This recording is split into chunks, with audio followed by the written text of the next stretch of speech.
Ladies and gentlemen, today is June 29th, 2025, and we are here to talk about the world. Current events, foreign policy, economics, you name it, we'll talk about it in another episode of World Discussion with Agent Smith. Hello. Yo, yo, yo.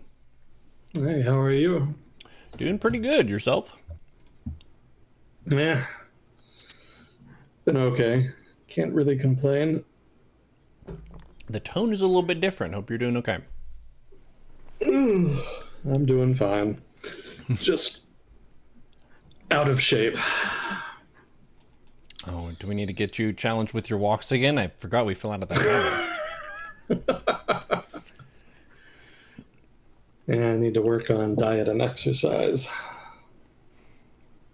Okay, well, Coach Neuro is back. We're going to put you to work. Get you your 20-minute walk. Is it really hot there right now? Yeah, it's getting hotter. Texas summer and all that. Yeah, I think I remember July and August were worse than June. I just stay inside regardless. Hot, cold. Nothing's more comfortable than the bedroom. So I just stay there. A big population boom in Texas centered around the invention of air conditioning. Yeah. Quite necessary. Much too inhospitable otherwise. Yeah, South Dakota has crazy weather swings. We'll have huge storms that roll in for like an hour and then leave, and then it's sunshine like nothing happened. Texas has pretty mighty thunderstorms as well. How are things out on the frontier? They're nice. We had a hailstorm a few days ago. It was probably pea-sized, so not too crazy. Didn't really damage much, but definitely isn't something you want to walk around in outside. We've had quite a few nice sunny days here too. This is maybe the nicest time of year. I'm not sure. This is my first full year staying here. The winter is cold as butts. Gets to the negatives in Fahrenheit, like -24, which is a temperature I'd never experienced before then. Washington gets cold, but it's a lot closer to major bodies of water, so the temperature swings don't usually drop very far below zero. I mean, 0 Celsius. I guess you have to bundle up there. Prepare for all seasons all the time. That's a good wisdom. You acclimate to it pretty well. The altitude is higher up here as well. It's about the same altitude as Denver, a little bit higher, so over a mile high. Which means there's about, I think it's 10 to 15% less oxygen in the air. So when you first come out here, you feel pretty winded just walking around or walking uphill. But I've gotten used to it, and I have a 7-mile running route that I'm going on. I go every Tuesday. 7 miles, huh? It's pretty nice up and down hills and stuff. Very scenic. I enjoy it. Well, kudos to you for taking care of yourself. I don't know if I could go 7 minutes. You work up to it. Yeah. First one's always the hardest. Yeah, I think they said when I was studying just general health practices that the 15-minute walk was the best bang for your buck in terms of effort per yield to your body's well-being.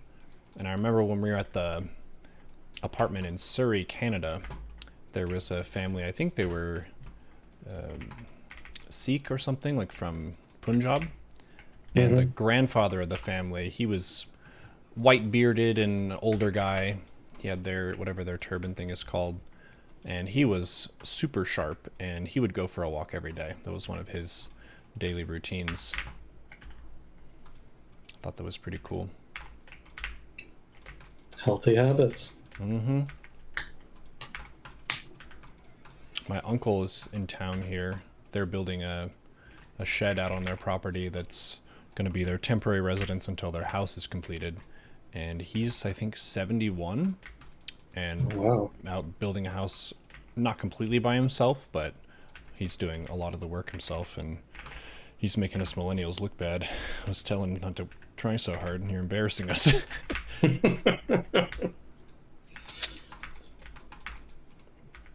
Oh, yeah. Once you get up to that age, your life decisions really start to show. Mm-hmm. Yeah, a lot of people that age are not going to be building much of anything. Mm-hmm. Assuming they even make it that far.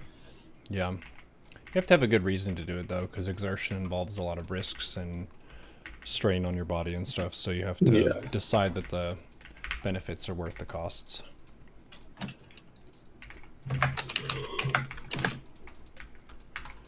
It's been a good week of gaming for me.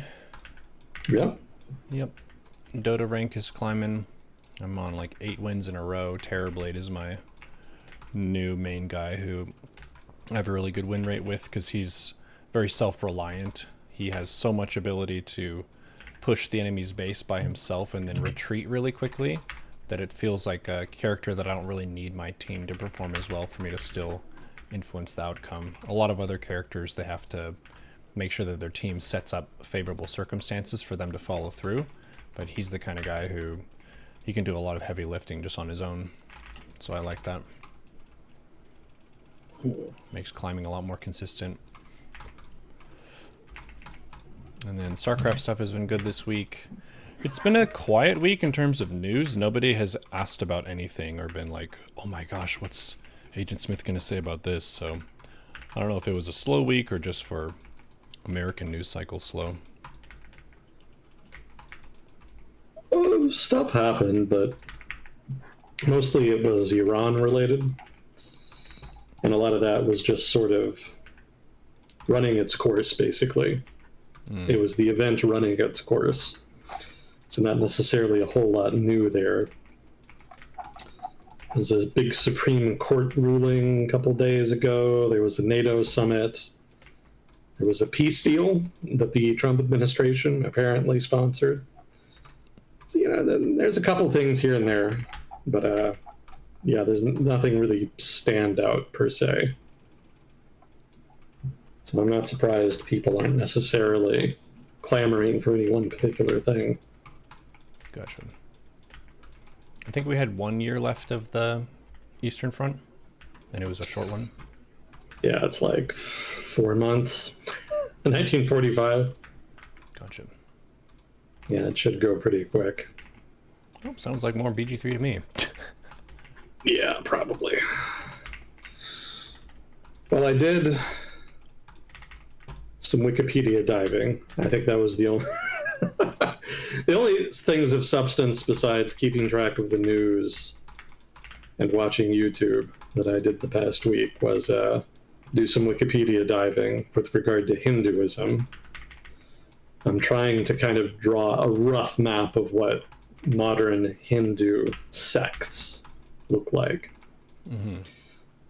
For the past couple of years, probably longer than that, really like 5 to 10 years, I've been intermittently reading about Hinduism, trying to learn the core principles so that at some hypothetical future date, I could actually learn what the major sects are and how prominent they are, where they're prominent, etc. And that's so I finally ECTS, not EX, right? Yeah. Okay, correct. Thank you. Just want to make sure. So I did finally start doing that.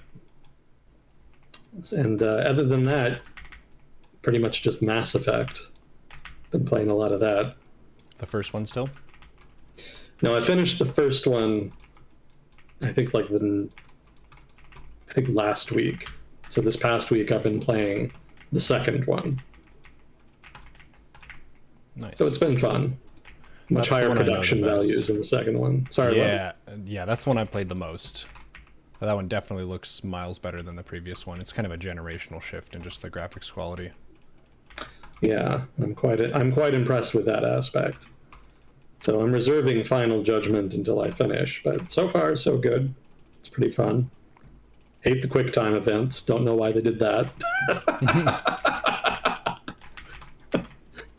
But other than that, I think I'm pretty pleased with the overall product. Cool.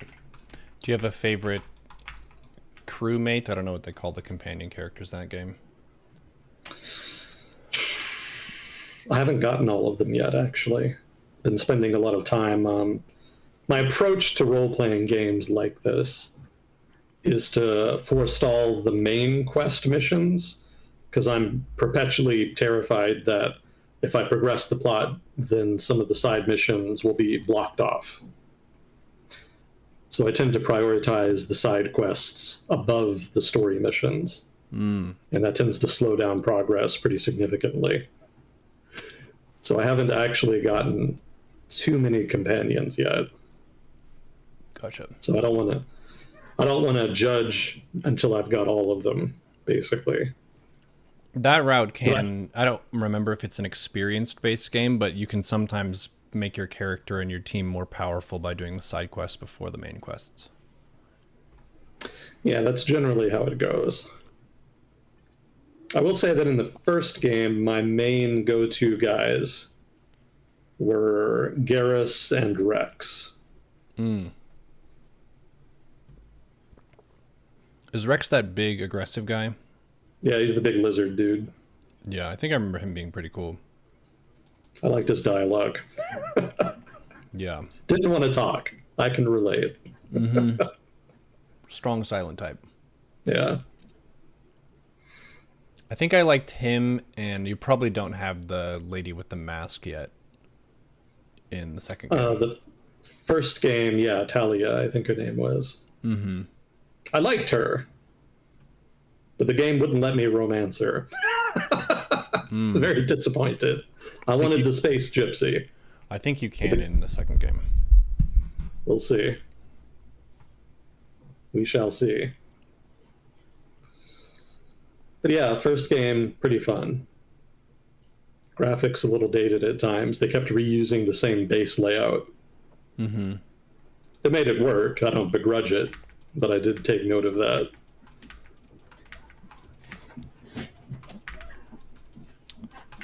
Yeah, one of my friends from UTD, I don't know if you remember Naven, but he ended up working on the team for Ark Survival Evolved, and that game was supposed to be an indie project and it ended up being a huge success. But because he worked with that game and built it kind of from the ground up, he knows a lot of those tricks that game developers use where they find an asset and they find as many places to reuse it as possible. So the game ends up looking pretty similar, maybe slightly different colors. But if you notice, a lot of the rooms end up being the same shape and stuff like that. So it saves resources, but it can make it less immersive if the player notices that. Oh, it's all good. I mean, the story is what I really liked the first game for. Everything else was pretty ancillary. Anyway. Video games, yeah. Video game review to start things off. I did have some corrections, so maybe we could do that. Sure. Let's see. So I was wrong about Russian naming conventions. Maybe not a surprise. So you can use first names informally. Somebody in chat corrected me on that. I guess what I was thinking of, somebody elaborated and said that you're supposed to refer to older people or superiors by their first name combined with their patronym. So Pashka TLT, thank you for the correction there. Also, Yingluck Shinwat is not the sister of Thaxon. Oh, sorry, she is the sister of Thaxon Shinwat. I said she's the daughter, so I got that wrong. Misremembered, I guess. And then I asked on stream what the name of the period in the 1950s was in which Israel fought basically a decade-long low-intensity conflict with its neighbors, because I could not for the life of me remember what it was called, and somebody piped up that it was called the War of Attrition. So there you go. If you're interested, that's what you would Google. And then a final correction here. I got the date for Operation Dragoon wrong. It did not happen at the same time as D-Day. It happened a couple months later in August of 1944. So my mistake. I've remembered it as happening at the same time for a very long time. So I guess that's just something I got wrong early on and just continued getting wrong until somebody finally corrected me on it. Thank you, chat, for your corrections.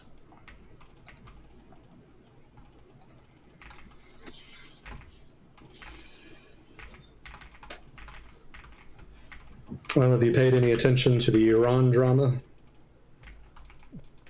I'd heard that they fired back at some of our bases in Qatar, or Qatar, however it's pronounced, but I don't know what came of that.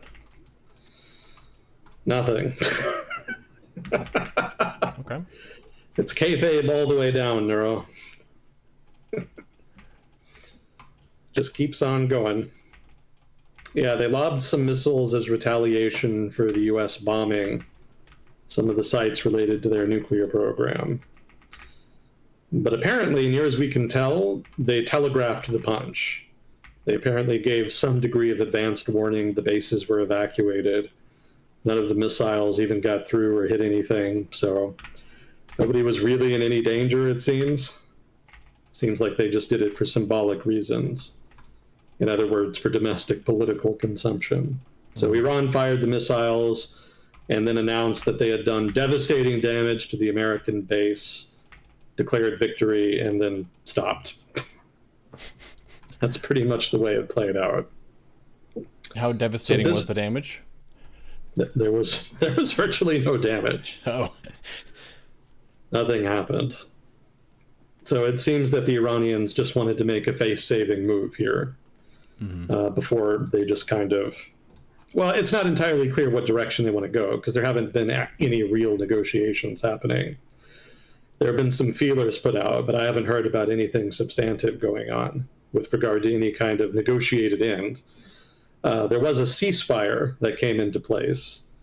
There was some question about whether or not it would hold since it was immediately violated. But they set it up so that it would be staged. So it wasn't all that surprising that it was violated in the early stage. And so over the course of the day, it became apparent that the ceasefire was holding, and it has held since. So the fighting has stopped now.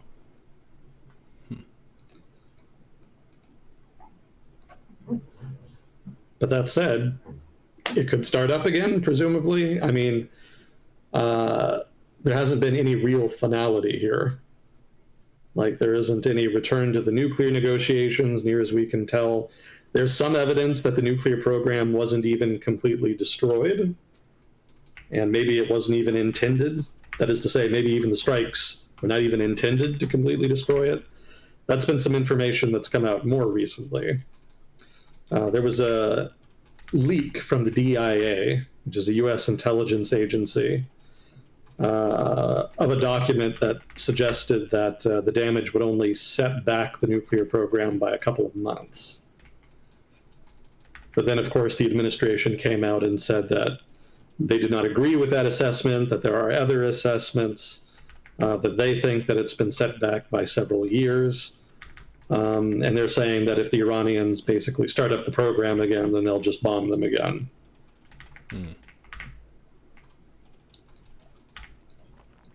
Seems like an assessment that would be difficult to quantify. Yeah, that's the trouble, because we don't have anybody on the ground that can actually get into the facilities in question and kind of gauge how much damage was done. Presumably the Iranians do, and if their operational security is as bad as recent events suggest, I'm sure American or Israeli intelligence, if not both, has already gotten the Iranians' own assessments. But I don't know. Like, the U.S. government is obviously not going to share that information. And even if they did or did not do significant damage, I don't think Washington or the Trump administration specifically is going to be forthright about it. You know, they're very much about optics and they want to look strong. So I expect the Trump administration's messaging to be pretty consistent regardless of circumstances on the ground. they've actually been shitting on journalists. Journalists have been asking questions about how much damage was done and how much was actually achieved with the recent strikes. And the administration has actually been saying that that these journalists are undermining the confidence of the pilots that engaged in the strikes. And Trump himself at one point said that he'd actually talked to a pilot, and the pilot told him that he was very upset and that he felt that the journalists were undermining his mission. Basically total bullshit. Like, nope, it's not the pilot's fault one way or another. Like how successful or how unsuccessful the strikes were. Like that's down to the munition. Mm-hmm. The pilots are basically just dropping it over the target area. So the administration seems to prefer to play the kayfabe game here again, with its own journalists as well as with the Iranian government. I don't think we'll really know what's been achieved here until probably months or years from now, when it becomes more apparent, based off of the Iranian government's actions, whether or not their nuclear program has been substantively set back. I have seen some independent analysts argue, based off of the satellite imagery that they've seen, that the available information is mostly inconclusive, but that it's entirely possible the program has not been set back that much, and that the Iranians may well still have enough enriched uranium at other storage sites, because there is information that suggests, there is evidence that suggests they may have evacuated a good chunk of the enriched uranium that was there at some of these sites, that they could have moved a lot of that out to other sites, and they may be able to set up new centrifuges, or even use the centrifuges at the bombed sites to start enriching them again, and if they manage to do it fast enough, get a nuclear weapon before they can be stopped. I say use the centrifuges at the bombed sites because there's also one analyst I read recently who argued that the damage assessment was that the bombings had mostly disrupted the power units in the facilities, but not the centrifuges themselves. And that if they can clear up the rubble that's blocking the entrance to the facilities, because that was another side effect of the bombing, then they could probably get the facility up and running again relatively quickly. So without more information about what's actually happening in the facilities, it's very difficult to judge how much has really been gained. It may be that the main thing gained is just that the Iranian government knows that if it ever gets close, quote unquote, to developing a nuclear bomb, then they could just be bombed again. That precedent has been set. So the question now is, can the Iranian government develop a nuclear weapon secretly and quickly enough to avoid bombing? Or can they do it in a way such that bombing wouldn't affect it? Supposedly there are some sites involved in the nuclear program that were not attacked specifically because the US did not have ammunition that could penetrate deep enough to get to it. Mm-hmm. So if that's the case, if the damage was minimal, and if the bombings were just meant to set it back by a few months in any case, which is another opinion that I've heard from an analyst, in that case, the effect of the bombings is going to depend entirely on how deterred the Iranian government is from further pursuing nuclear weapons. And they've been pretty stubborn in the past about it, so I suspect they're still going to try. But it may be that they don't have enough confidence in their own operational security to do it with sufficient secrecy to avoid another attack, in which case they may not bother. So that's all just a complicated way of saying we don't really know what's going to happen. Mm-hmm. It's all up in the air. For now, things are quiet, which suggests good tidings for the Trump administration. They said that they would be able to do this and force Iran back to the negotiating table. Iran's not back to the negotiating table, but their nuclear program has at least been set back to some degree, presumably. Between days and years. Yeah. Yeah. An indeterminate amount of time. So like I said at the beginning, it's a gamble by the Trump administration. They're gambling here that the Iranians do not have alternative sites, alternative supplies, and enough operational security that they could develop a nuclear weapon relatively quickly in response to these bombings. We'll see whether or not the gamble pays off. It's still too early to really judge. Yeah, it seems not worth to try to develop one, especially when all the eyes are on them. I feel like a country where they didn't suspect them to develop a nuke could be doing that for a decade or so and no one would know, but I don't know how easy it is to trace stuff. I guess people don't normally buy plutonium and uranium, stuff like that. Well, under the non-proliferation regime, the non-proliferation treaty, you're not even supposed to develop the ability to enrich uranium. It's not just nuclear weapons that you're barred from developing, it's a nuclear industry. So even going in that direction at all is technically in violation of the treaty. And the Iranian government, it's very difficult to hide a nuclear industry in general. A nuclear program is one thing, to develop a weapon, but just in general, developing nuclear energy, for example, the footprint of that kind of industry is quite large. It's basically impossible to hide. So that's pretty much the grounds by which they judged the Iranians. They were in violation of the treaty for that reason. They inferred then that they were moving in the direction of developing a nuclear weapon. There was supposedly intelligence in any case that they were trying to develop a nuclear weapon, and so the sanctions regime was negotiated with other powers in the world, Russia, Europe, etc. And that eventually culminated in the nuclear deal under the Obama administration. That fell apart, at least in so much as the United States was a participant in the first term of the Trump administration. And subsequently, they tried to negotiate something new. The Trump administration failed in the first term. The Biden administration then failed.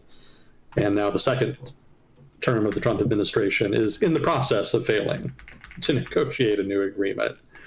Maybe they can get a more positive outcome at their second try here, but I'm not really optimistic. They don't have a great track record for this kind of thing.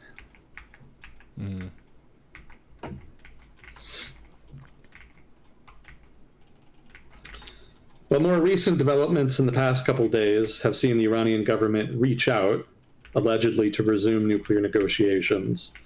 Whether or not that's substantive or if they're just trying to forestall further strikes, I don't know. That's an open question. Another thing that the Iranian government has done now in recent days is initiate a massive countrywide internal crackdown. So obviously, their operational security is trash, and so they're trying to seek out all of the spies and other people who have apparently been helping the Israelis and the United States keep track of the nuclear program and providing information about where to strike, when, etc. Basically trying to figure out who ratted them out. Yeah, and also going after dissenters in general, since the Israelis in particular kept making noise about potential for a revolution. And so the Iranian government is paranoid that they may have agents in place in the country that may have been tasked with trying to instigate exactly such a revolution. So they're not gambling here. They're going out of their way to try to mitigate the possibility that those agents exist by going after anyone and everyone who might be inclined to oppose the regime. I actually remember reading a BBC article talking to some Iranians about what the likelihood was of a revolution and whatnot, and most of them were generally of the mind that it was pretty unlikely. The impact of the war was bad, but not terrible, but everybody was generally concerned with what they assumed would be a pretty violent crackdown once the hostilities ceased. And that seems to be coming to pass. What was the conclusion of the war like, just for context? Sorry, what was it? What was the conclusion of the war like, just for context? They just stopped firing at each other. The Trump administration pretty much imposed the ceasefire agreement. The Israelis wanted to keep going, but apparently Trump had a phone call with Netanyahu where he kind of beretted him into line. And so at that point, they ceased the tit for tat and then just stopped firing at each other. So pretty much what I predicted, that it would just kind of peter out on its own. I thought it would last way longer. I thought there would just be further violent posturing for another couple weeks, maybe months. But instead, the Trump administration kind of interceded here. The Iranians were kind of crying uncle, wanting the violence to stop. The Israelis didn't want to quite give it up. So it kind of took intercession by the Trump administration to try to make that ceasefire happen, and it seems to have worked. But overall, the Israeli objectives were achieved, and the Iranians really were not in a position to do much. So it seems between further symbolic resistance and ending the fighting, the Iranian government prefers to just end the fighting and to try to regroup.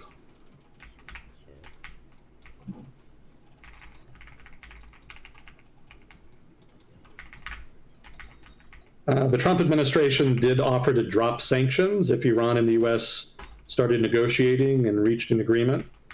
But then Khomeini, the supreme leader of Iran, made some statements online saying that Iran won the conflict and denigrating the Trump administration in the West. And so then Trump went online and posted a statement rescinding the offer.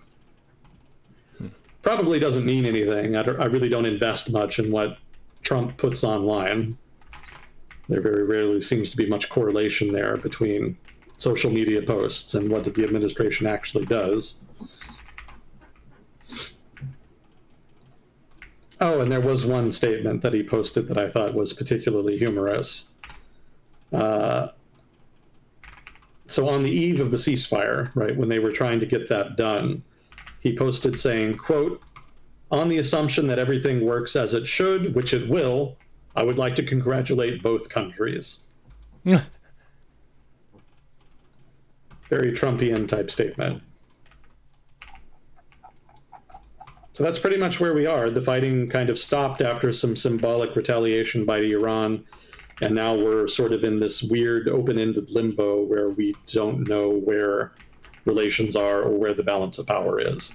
Obviously, Iran has kind of shown that they can't really do a whole lot in retaliation for this, but we also don't know how much damage was really done to the nuclear program and whether or not they're sprinting towards a nuclear weapon as we speak.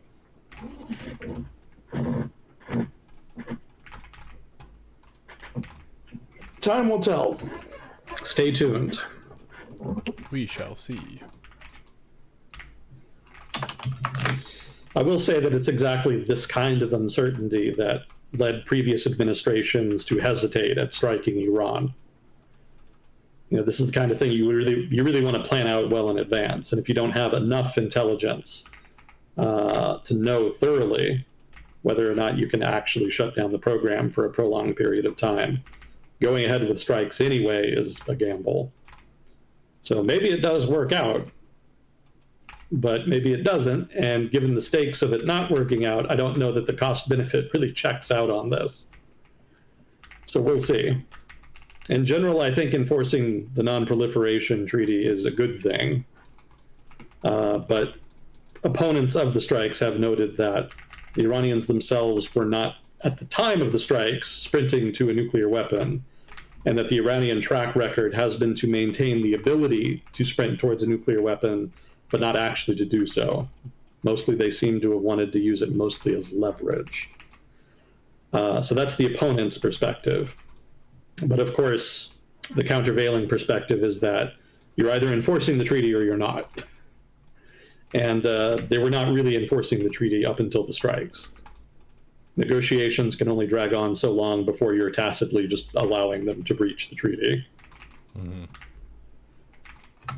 But that said, again, the counter argument there is that enforcing the treaty or not, you do need to be able to do it in a way that doesn't incentivize them to immediately sprint to a nuclear weapon, regardless of whether or not they were before. And that may be what Washington has done now. So again, where that goes, nobody knows yet. We shall see. Potentially a very exciting 2025 ahead of us here. Because if they do get nuclear weapons, I don't know what's going to happen. Netanyahu may go for the YOLO attack in that case, try to disable their nuclear weapons in a first strike, which may or may not work.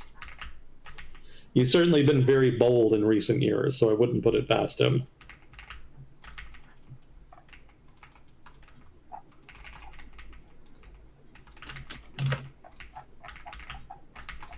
So that's the Iran drama. Like I said, not really a whole lot of big developments. Obviously, the fighting stopping is a development, but I don't know whether or not it's likely to start again or not, because again, the situation is kind of fluid. So we'll see. Put a pin in that.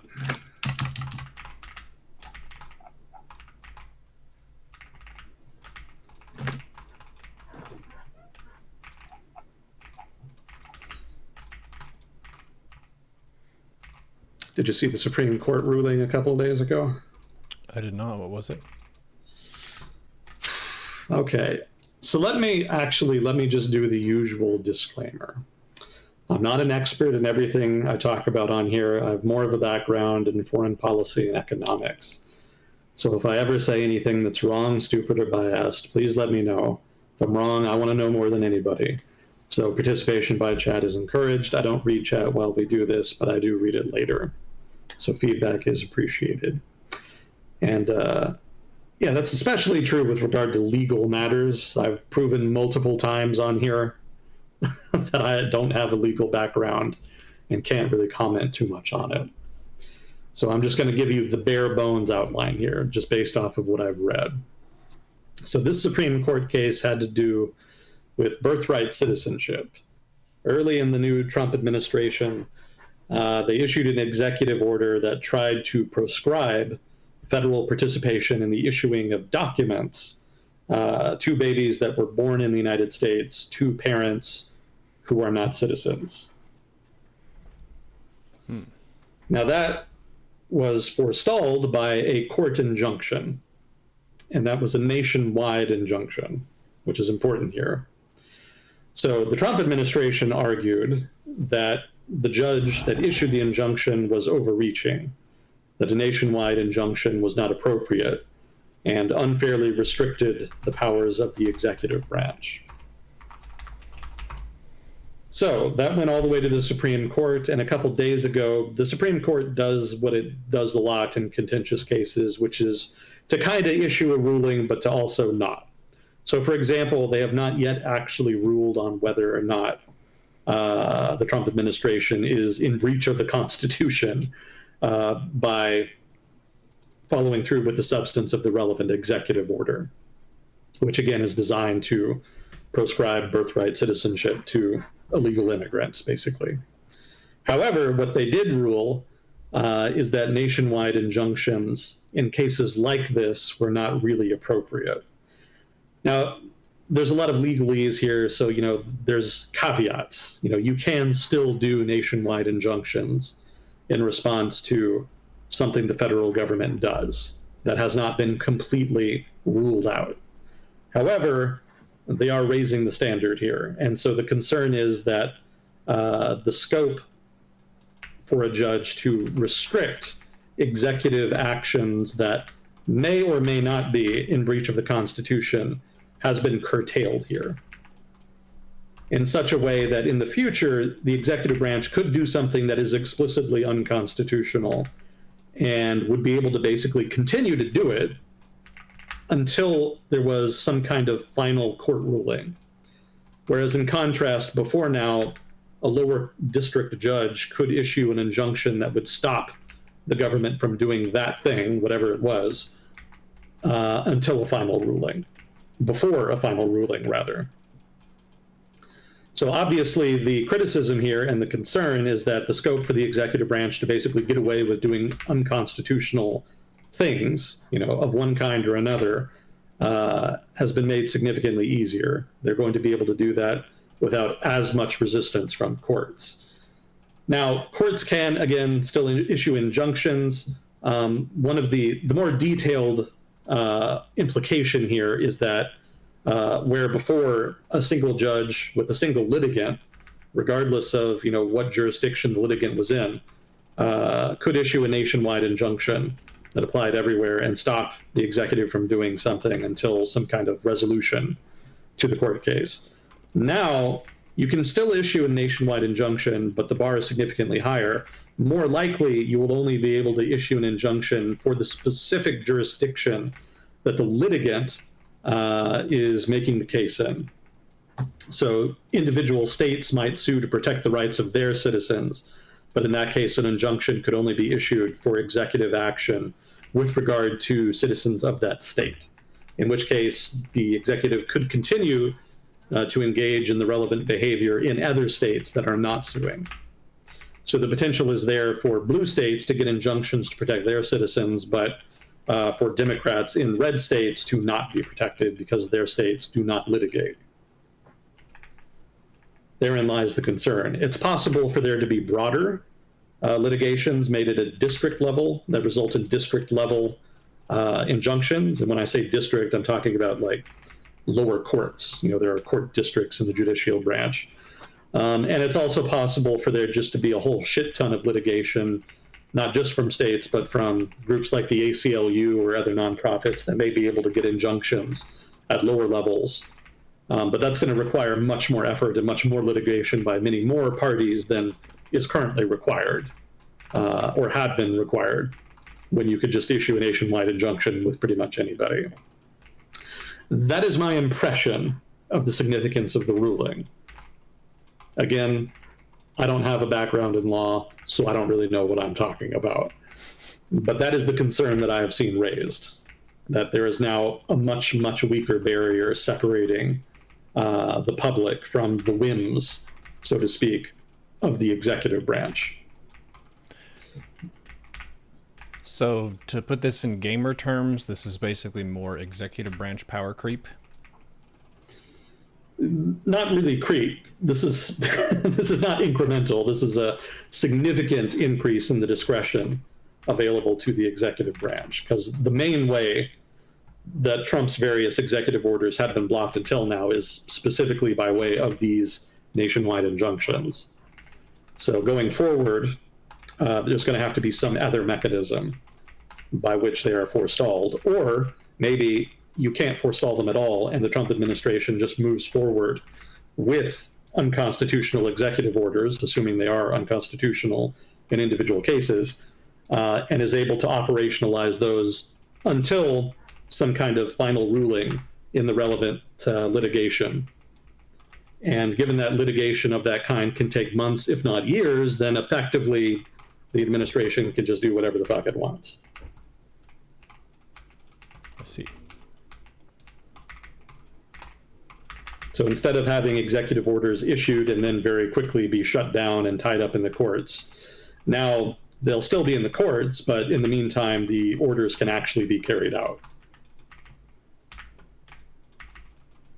Therein lies the significance. So how you feel about that depends on how you feel about the Trump administration. Maybe you really like the executive orders he's been issuing, in which case this is really good news for you because a lot of those orders will be able to go through now, whereas before they would not. There will still be litigation, and in some cases, maybe a lot of cases, there will still be injunctions. But it will be harder to see and less likely to see nationwide injunctions of the sort that we have seen previously. So you are more likely, not guaranteed, but more likely to see those executive orders carried out.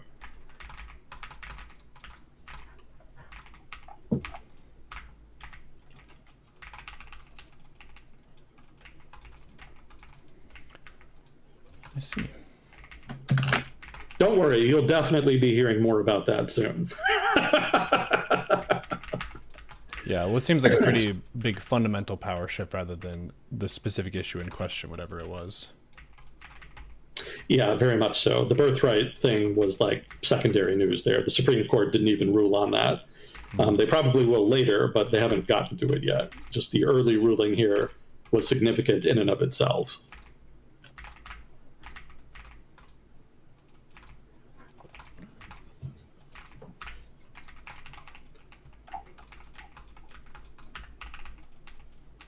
Well, there was a deal between rebels and, well, actually, there was a peace deal signed between Rwanda and the Democratic Republic of the Congo. I think you may recall that there's been a bunch of violence in eastern Congo perpetrated by rebels backed by the Rwandan government. We covered it a little bit earlier in the year. They've seized a good chunk of territory there, specifically encompassing North Kivu, a province in eastern DR Congo. And the Trump administration, specifically Marco Rubio, the Secretary of State, took it upon himself to try to initiate negotiations between them, partly in response to an offer by the government of DR Congo to allow the United States privileged access to critical minerals in DR Congo if they were able to successfully get the rebels in Eastern Congo to come to the table and negotiate an agreement. So that got the attention of Marco Rubio. He stepped in. There were some early preliminary negotiations. Then it was quiet for a while. And then more recently, there was actually a full signing of an agreement between Rwanda and Congo. Now, the Trump administration played this up as a big achievement. It could be, but regional specialists have issued opinions that probably not. Because the issue here is not that there had been a lack of agreements before. There's been lots of agreements signed between Rwanda and this, that, or the other party in the region. The issue is that they very rarely actually follow through with them. And locals on the ground in Eastern Congo have noted that the rebels that are actually engaging in the violence and taking territory were not party to the talks. The Rwandan government was. Supposedly, they will be obligated under the terms of the agreement to curtail support for the rebels and to push them to cease aggression against the Congo. But it's unlikely that will actually happen in practice, since the Rwandan government can always just argue that they tried, but that they failed because the rebels don't listen to them. What can you do? So this is another wait and see thing. Possibly there will be peace in Eastern Congo, but if there is, it'll be the first time in decades. And it'll be very much running against the grain, against the proclivities of local actors in the area.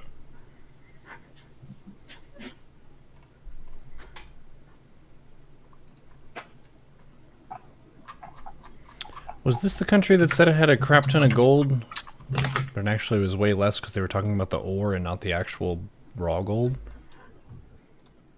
I don't think so. Okay. Is this something I talked about and forgot? No, this is a headline from like a month ago, I think. They said something like they had $1 trillion of gold or something absurd. It's not ringing any bells.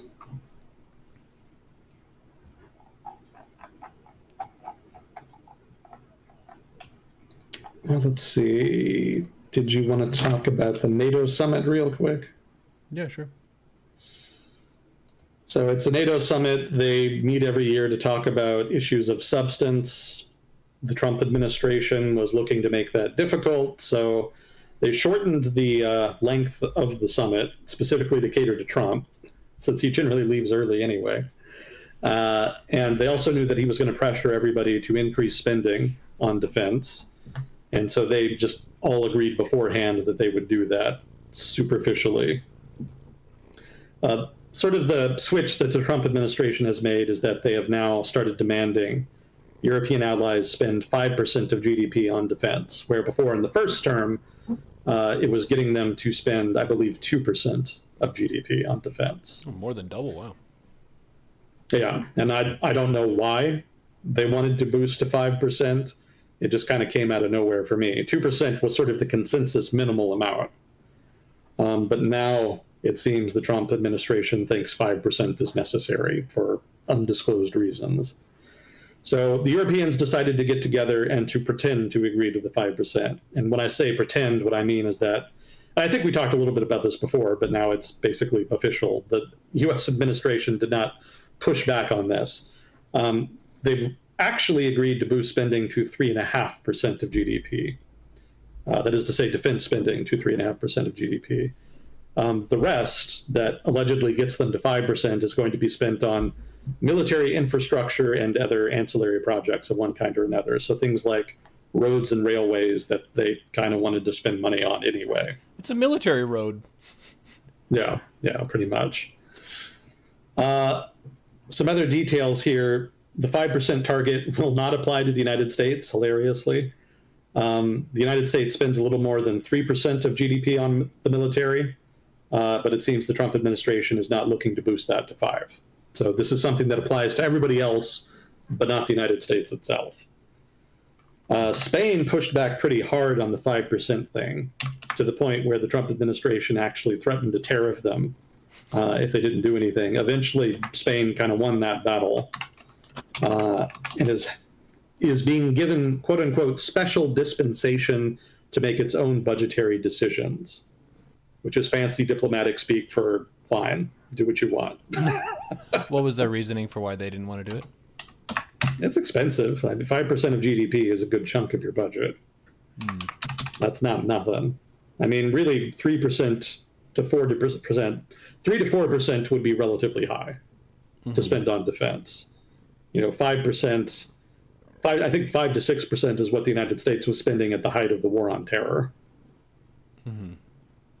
So that's pretty high. And I don't know that most European governments feel they can justify that much. A lot of them do want to boost defense spending, but I think they would be hard-pressed to justify to their publics raising it to 5. That's a hard sell for a lot of European voters. Also, the Spanish government right now is not doing great. It's a socialist candidate. No, not candidate. The prime minister is a socialist, as is the majority party in the parliament. I think they have a parliamentary system. But he's under a lot of pressure to resign. He's been in power for a long time now. There's been a lot of corruption scandals. And in general, people are kind of tired of him. I think his name is Sanchez. So he's not in a great place, and I don't think, given his circumstances, he's really looking to spend a whole shit ton of money on defense. I think he's already quite unpopular as is. That would just heap more political pressure on him. And then a final note here, there is no mechanism to force countries to actually adhere to these targets. That's a running theme here with a lot of these agreements. So they have conceded to the Trump administration's demands to raise spending, but they have refused to agree to any actual enforcement mechanism, which means that it's pretty unlikely they're actually going to do this. Using the old honor system. Yeah. So the Trump administration got what it really wanted, which is the ability to brag that they forced their European allies to spend more on defense. And then Europe got what it wanted, which is that they don't actually have to do anything. So basically kayfabe of the usual variety. Everyone gets to brag to their base that they succeeded. And nothing actually changes. It's funny, it kind of reminds me of the opposite of when, I think it was Japan had restrictions on their ability to develop their military after World War II, so they would label things differently, like it's a drill or it's a whatever. And this is sort of the opposite of that, where rather than being forced to limit your military, you're being told that you need to develop your military more, so you can just go to the kitchen knife area and say, this is military gear. Just stick different stickers onto stuff and then call it good and get to the 5%. Yep. Diplomatic mind games of the usual variety. Ever present.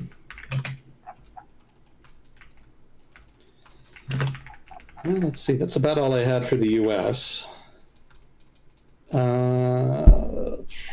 Mass protests. Where? Mass protests have been ongoing in Serbia for months. They had another big one over the weekend. Mass protests in Thailand for the same reasons that we talked about last time. Let's see. Oh, there was a presidential candidate in Colombia who was giving a rally. This was a couple weeks ago, so this is a little old now. But he was at a rally, and then somebody didn't like him so much that they shot him in the head. So he was assassinated. So that obviously was pretty big news in Colombia. I don't know if they found out who killed him or why. So if somebody in chat knows, please let me know.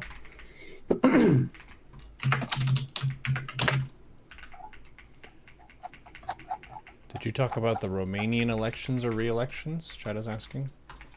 I think we did. I think we did when they happened. I think ultimately the establishment candidate... Wait, did he win? I actually don't remember now. It's been too long.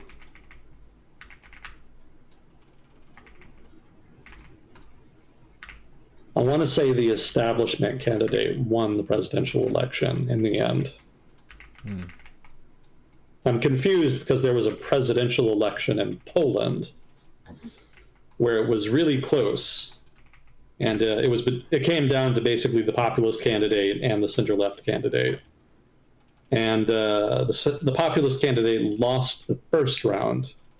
And so some people were optimistic the center-left candidate would win. But then in the second round, the populist candidate actually did end up winning. So there was kind of something similar in Romania, where they actually threw out the result of the first election.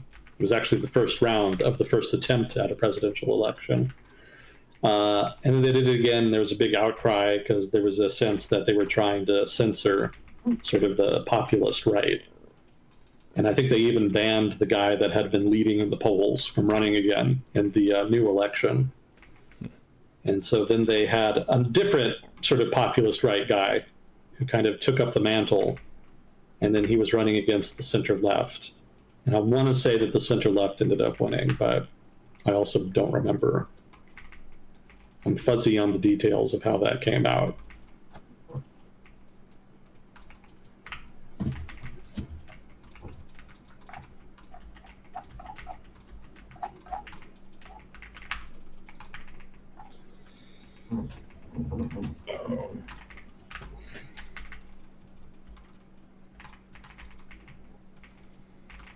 Let's see. I think we did have some questions I didn't get to last time. I don't know if Guacamole is still here.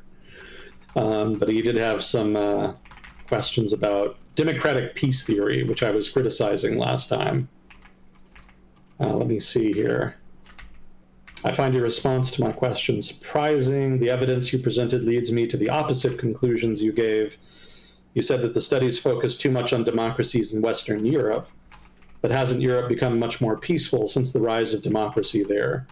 There used to be many European wars under monarchies and imperial governments in the 19th century, not to mention World War II, which was sparked by the rise of fascism. Similarly, I don't really understand why your comments about Russian aggression are applicable. Russia is not a democracy. Putin is an authoritarian. Just look at the results of the most recent election. Supposedly won 88.5% of the vote. I would take Russia's history of aggression as more evidence that authoritarian governments are more bellicose than democracies. It could be that authoritarian governments are more bellicose. My criticism is that the sample that is being used is principally from the 19th century and the 20th century, when most of the aggression was by authoritarian governments. But that forced all of the democracies together. That's my point. So if they're all allied together, it's much less likely that they fight each other. And that's the central premise of democratic peace theory, that democracies don't fight each other. So I don't think that data set, right, from the 19th century to the 20th century really has much substantive to say about that. And keep in mind that the rise of democracy corresponded with an immense amount of violence. I mean, the French Revolution, the Latin American revolutions, and Central and South America, all of that precipitated a great deal of war. It was not war between democracies, granted, but it was not a peaceful process by any stretch. You could consider the war between the United States and the Confederacy kind of like that, although that depends on whether or not you want to consider the Confederacy a separate state, or even if it's a separate state, a democracy. At most, it's an illiberal democracy, but democratic peace theory doesn't really parse between fully fledged liberal democracies and illiberal democracies. That itself is a flaw in the theory, that it just kind of treats democracies as a singular group. Keep in mind also that a big reason for peace between democracies in the 20th century was because of the Cold War. Again, all of the democracies, most of them anyway, for the duration of the Cold War, were in the same camp, which was the anti-communist camp. And so that in and of itself created most of that peace that democratic peace proponents attribute to the innate peaceful nature of democracies. Not so, I say it was just fear of communism. Once the communist threat was gone, you actually saw more war in Europe. And I want to caveat that by saying I'm talking here about conventional war. There was no conventional war in Europe at all during the Cold War. It did not happen. There was a lot of unconventional war. There was a lot of terrorism, some separatists, ideological conflict of one kind or another, but no conventional war. Since the Cold War ended, all of that terrorism subsided. There was much less unconventional conflict of one kind or another, but there was a return to conventional warfare. The collapse of Yugoslavia saw an immense amount of bloodletting, and that happened as the region democratized. So I'm not saying that disproves democratic peace theory entirely, because I don't know that, because Milosevic's Serbia was not a democracy. But the collapse of authoritarian communism in Eastern Europe and the ascendancy of democracy in the region, that did not correlate with less conventional warfare. It resulted in more.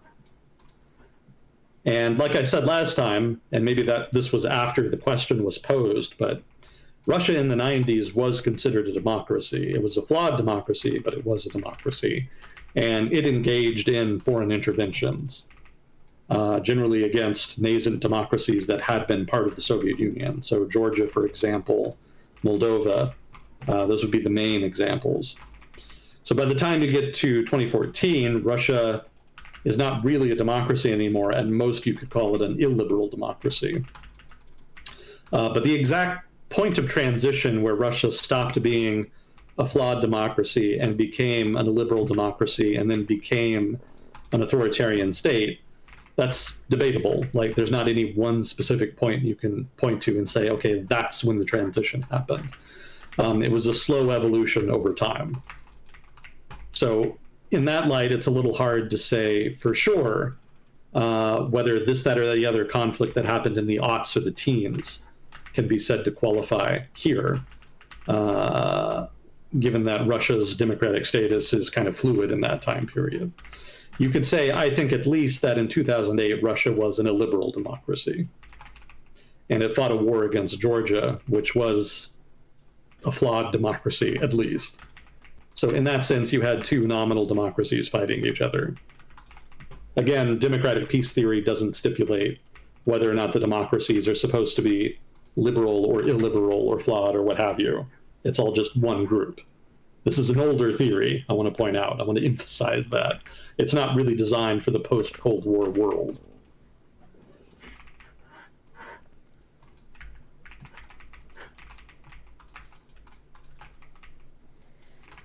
I would point out, too, that there was some democracy in Eastern Europe after World War I in the 1920s. It didn't last very long. I think most Eastern European states became authoritarian subsequently, but the brief flirtation with democracy was very violent. A lot of it had to do with ethno-nationalism. You know, it's all good and well if you want to dismantle Austria-Hungary, but who gets what territory after that? Because Hungary had a lot of, there were a lot of Hungarians, I should say, in territories all over the former Austria-Hungary. But they were intermixed with people of other ethnic groups. So how prominent does one ethnic group in a given territory have to be for that territory to be incorporated into the corresponding country? How many Hungarians have to live in a territory for that to go to Hungary as opposed to some other territory? There was a large minority of Hungarians in Western Romania, for example, and Hungarian nationalists emphasized at that time and continue to this day to argue that it should be part of Hungary. But most of the population is Romanian, and obviously they would prefer that territory to be part of Romania. So those kinds of disputes resulted in an immense amount of bloodletting over the course of the 1920s and 30s. And democracy as a system of government is not well disposed to resolving those kinds of conflicts, because that brings you to the traditional question of, is it democracy if two wolves vote to eat the sheep? Not really.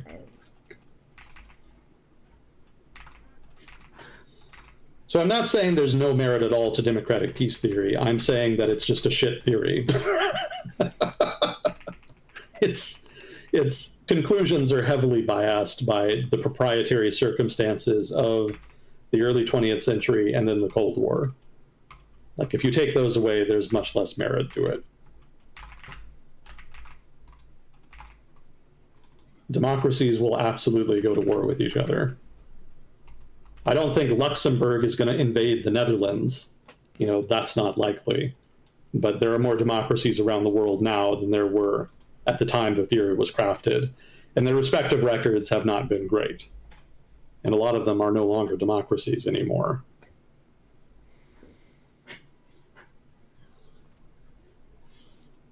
Really, whether or not a country is violent and goes to war with other countries around it doesn't inherently have to do with its political system. It has a lot to do more to do with the political economy of that country, its specific political circumstances at a given time, and its electorate, assuming the electorate has any decision-making power. Maybe it would be more accurate to say its political elite, whether they're democratic-minded or not. If they think that their problems can be resolved with the conflict, then that's what they're going to do.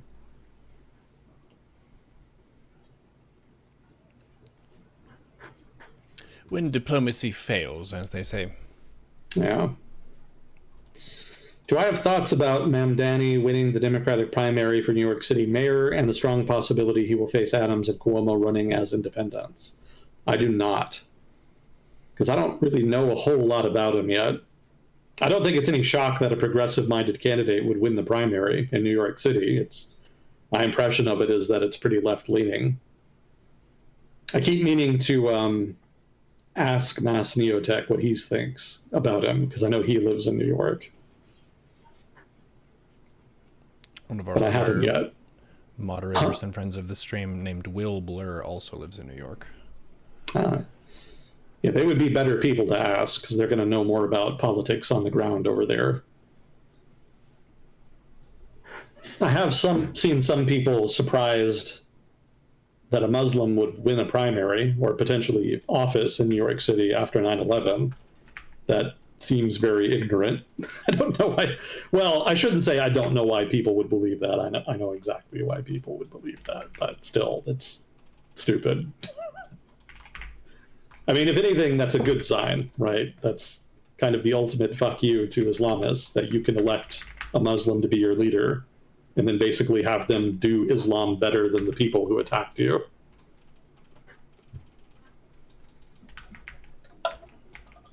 But I guess some people don't think like that.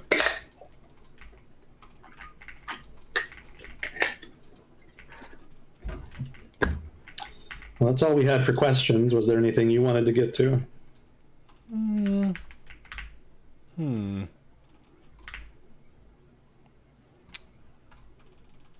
don't really think I have anything that comes to mind. Chat was bantering about Australia and how they might not even know that they were attacked from another country because the crocs and emus would kill them before they got to any major cities.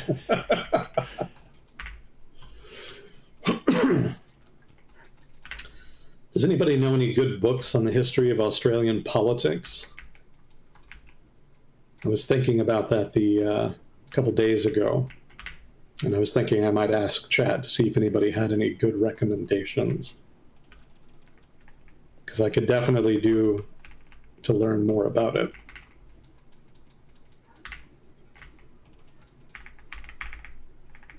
It's definitely a very prominent country in terms of the gaming circles that I run in our stream. We have a lot of Australians, and there are a lot of notable Australian streamers and gamers. What's the population of Australia, roughly? I want to say circa 25 million. Texas in a bit. I think so. 26.6 million. I think that's actually a little less than Texas. Yeah, Texas is 31.3. Oh.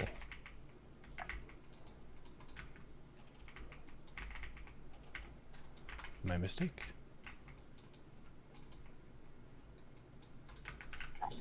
Yeah, for a continent-sized country, they don't have a lot of people. Makes a lot of sense when you consider the geography.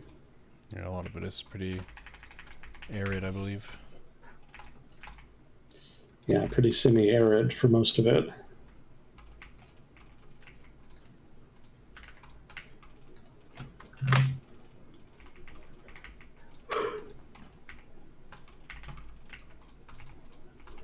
Well, if we didn't have anything else, I did have some dumb, weird news, but we can do that later. Let's do it We now. may save that for another day. Oh, is it that dumb? It's it's pretty weird. I'll say that. Well, now you have us all curious. I suppose I do. Well, we have time for that and the final year of World War II, right? Yeah, I'm sure we do. I guess we can just do it now then. It's going to make for a weird segue, though, to go from this to the Eastern Front. But that's okay. All right, weird. Just gotta find it first. Okay. So this is a story that takes place in Paris, France. And specifically, it takes place at Disneyland Paris, which apparently allows people to rent the park during the park's off hours. And you can do it for a few hours at a time or whatever you can afford. So, 39-year-old British man decides to rent them out for a few hours. What does he want to do? Well, he wants to have a fake wedding ceremony. Why not? So he starts hiring people to participate in said wedding ceremony. And I would point out here that he's going to be the groom in the fake wedding ceremony. This isn't something he's doing for somebody else. He's not going to be standing off to the side. He's doing this for him. So, starts hiring people to participate as guests, quote unquote. He pays a guy 12,000 euros to play the father of the bride. So that's the kind of money we're talking about here.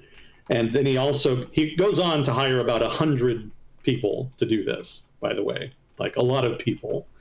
So between renting out Disneyland Paris and hiring 100-some people to participate in his fake wedding, the total cost comes out to over £110,000. A tidy sum. So he goes forward with the wedding. It starts. So all of his extras come in, and what they find, to their surprise, is that the bride in the fake ceremony is a 9-year-old girl. Ugh. So one woman who had been hired to participate burst into tears. And I have the direct quote from her in the article I read about this. A little girl dressed in white with her hair all done up, and I saw a woman who picked her up in her arms, and I was shocked. I burst into tears. So perhaps unsurprisingly, one of the guests called the police and asked them to come and check out this guy, because things seemed a little skeevy. Well, they were. So what did the police find when they got there? And they did come. They actually did come. They didn't put it off. They didn't write off this person that called. They actually came to Disneyland Paris to this fake wedding and investigated all parties involved. So the 39-year-old British man was, unsurprisingly, a convicted sex offender whose crimes included crimes against children. What the fuck? The 9-year-old girl was not coerced. This is the article here. She was not coerced into participating. Her mother was actually there. So her mother was involved somehow. And side note, the girl and presumably the mother were Ukrainian. So, some notes about the British man. He used a fake Latvian ID when he hired the venue. And this is actually what he's being charged for and will probably go to jail for. It's apparently illegal to use a fake ID when you do that. Also, he tried to hide his identity by having his face, quote, professionally made up, end quote. He had it professionally made up so that his face appeared totally different from his own. That's the direct quote. So, all told, the man was arrested, the girl's mother was arrested, and then 2 Latvian people whose involvement is unclear at this point were also arrested. A 24-year-old woman who was hired to play the girl's sister, and then a 55-year-old man whom we don't know anything about as of yet. So this man, and I'll add here that pedophiles are just the craziest motherfuckers, not just because they're pedophiles, but they do the craziest shit. Like, this is just one example. Like, if you look into cases like this, there's so many stories that you could tell. They get up to the most bizarre shit. So this guy knew what he was doing was skeevy enough to try to hide his identity. He had his face made up to hide his face. He used a fake ID to hire Disneyland Paris. He went to all of this trouble, and yet he still didn't think it was skeevy enough to hire a crowd of people to watch him fake marry a 9-year-old girl. Like, why? What, did he not think nobody would notice? Did he think if he paid them, they wouldn't call the police? I don't understand the logic, but that, again, is normal for this particular kind of offender. They always do crazy shit like this. So that's your weird story for the day. That's crazy.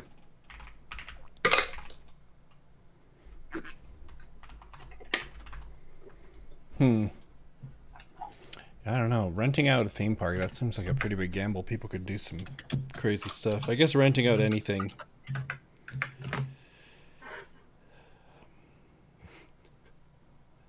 The police must have been so confused when they get the call for that. They're like, what? What the hell? Oh, side note, he is wanted in the UK, by the way. It's not like he's a sex offender. He was a sex offender, served his time, and got out. He's actively had warrants out in the UK. Is the child safe now? I assume so. I mean, I don't know how she got there in the first place. The article was at pains to point out she was not coerced, so she wasn't kidnapped, presumably. But that raises the question of why the mother was involved, allowed her girl to be involved. Like, that's unclear thus far. So there could be some problems there that we don't know about yet. But as far as we know, the girl is fine.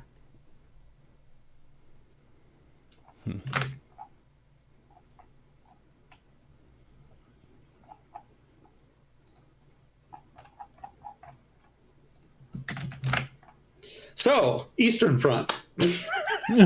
I see what you mean by a weird segue. I did warn you. Yeah, that's true. Curiosity killed the cat, they say. Yeah, so we left off at the end of 1944. January 45. Okay, so this is the home stretch. It's not going to take long. There's not too many more major battles that happen. How do we want to do this? Most of this is just going to be trivia, because I'll do the battles, get to the end of the fighting, and then I'll just lay some extra trivia on for the benefit of anybody who's interested. Okay, so 45 starts with the Vistula Oder operation. If you don't know what that is, don't worry. Most people don't. It's pretty obscure. Most of the stuff that happened in 45 and World War II is not well known, other than like major battles in the Pacific, like Iwo Jima, Okinawa, Battle of Berlin. We'll get to that. So the Vistula River is a river in Poland. I think it's the major river in Poland. Runs north-south. The Soviets pretty much started off on the eastern bank of the river. And the Oder River is a river in what was then roughly eastern Germany. I think now it's technically the border of Germany with Poland. And the Soviets wanted to just jump from one river to the next. You know, they wanted to get on the doorstep of Germany so that they could invade Germany proper. And they did. The Germans were just in no state to resist. The Soviet offensive was massive. And it pretty much just machined its way to the Oder River. So I think the fighting only lasted a couple weeks, and then the Soviets paused to regroup before the final push into Germany proper. So that's the Vistula Oder operation.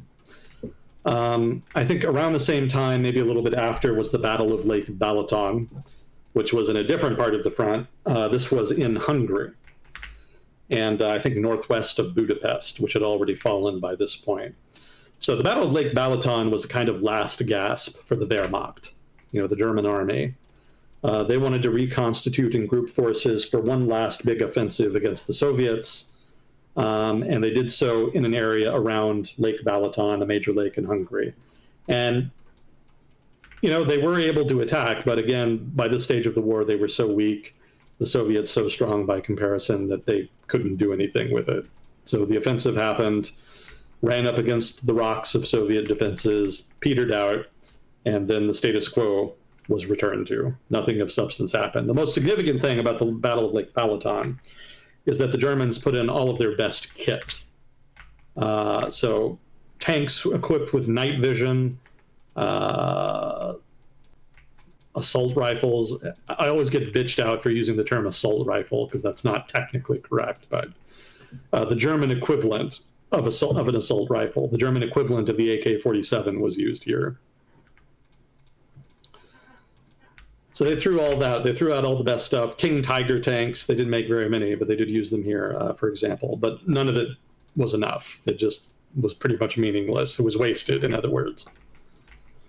I'll point out here that there was a number of German wonder weapons that were produced over the course of the war. They tried to pump them out in 44 and 45, but by that point, their resources were so meager that they couldn't really produce them at any scale.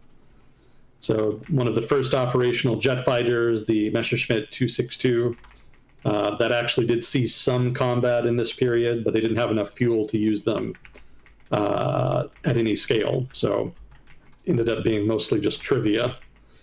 They actually did develop a air-to-ground missile that was television guided, but I don't think they used it more than like once or twice.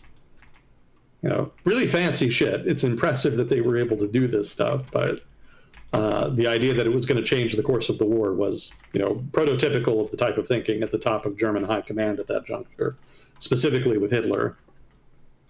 The V-1 and the V-2 rockets are another example. V-1 was basically the first ever cruise missile, very rudimentary guidance system, but technically it counts. And the V-2 was the first operational ballistic missile. Yeah, the V-1s were preferred.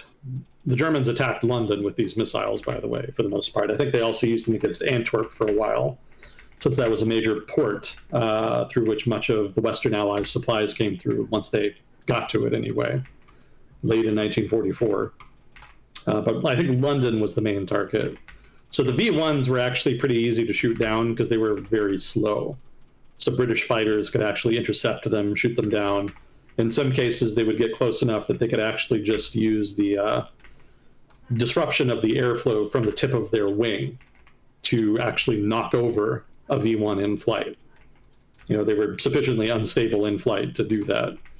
Wow. And even if the V-1 did get to its target, the city of London, they made a distinctive sound such that people knew they were coming and could take shelter. So it was relatively easy to defend against. The V-2, by contrast, could not be shot down. There was nothing that could intercept it. And there was no warning when it was about to hit. You would just be minding your own business in London, and then there would just be a huge explosion somewhere. So the V-2s were the more frightening weapon, but there were relatively few of those used over the final months of the war, fortunately for London. I did get to see some old World War II tunnels in the cliffs of Dover when I visited England. It was pretty cool. Oh, yeah? Yeah.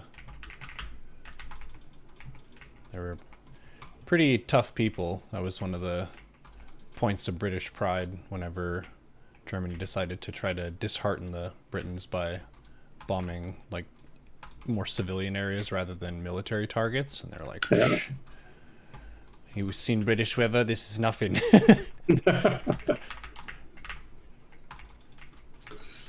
Well, let me see here. So then there's the final push. So the Soviets launched their final offensive, moves right into Germany from eastern Germany, and obviously the target is Berlin. And so this initiates the final battle of the Eastern Front, the Battle of Berlin, which was one of the biggest battles of the war. And by now, the Germans are very desperate. I'm not going to get into all of the gnarly details of the sundry human rights abuses that occurred at this point in the war. But there was a significant amount of rape on the part of the Red Army, amongst other forms of retaliation against the German population. And also the Nazis themselves also killed quite a few people, especially in Berlin. Some of the hardliners that were hanging on in the city went after people that they thought were deserting or were defecting or were otherwise not fighting. So this was a very ugly space and time to exist as a human being.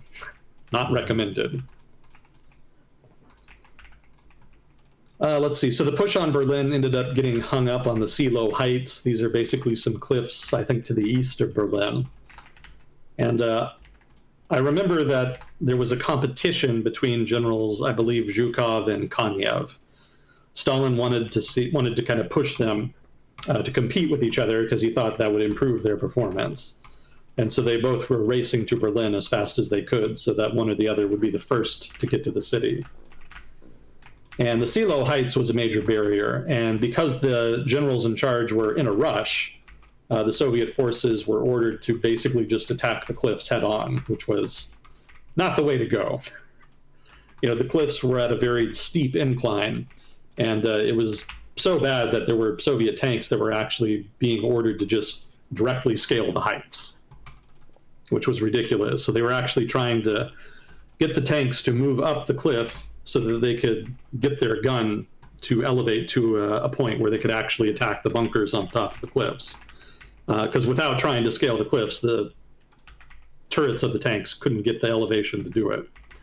The whole thing was pretty much a waste. They should have just flanked them or otherwise come from a different direction. But that was one of the last points on the Eastern Front when the Germans were able to inflict significant, disproportionate casualties on the Soviets. So eventually the German position broke. They retreated to the city itself, and then there resulted street-to-street fighting. Some of the worst urban fighting of the whole war, in fact. So some trivia here. There are stories about a race to Berlin involving the Western Allies, as in there was supposedly some push by Eisenhower to try to get to Berlin before the Soviets to improve the Western negotiating position. That was definitely a thing that Churchill wanted to do, but Eisenhower actually just shot him down. So there was never any real plan for the Western Allies to actually push to Berlin to get there first. It had already, that is to say, the demarcation between the Soviet and Western occupied zones of Germany had already been negotiated. And so Eisenhower didn't think there was any point in trying to rush to move into Soviet-occupied, what would become Soviet-occupied parts of Germany, since that would basically just be a waste of his own manpower. Better to just take the zones of Germany that had been assigned to the Westerners and then leave the rest to the Soviets. And so that's pretty much what happened. The Soviets and the Western Allies eventually did meet each other in Germany along the river Elbe. And there's some famous footage of Red Army soldiers and Western soldiers meeting, hanging out, drinking, etc.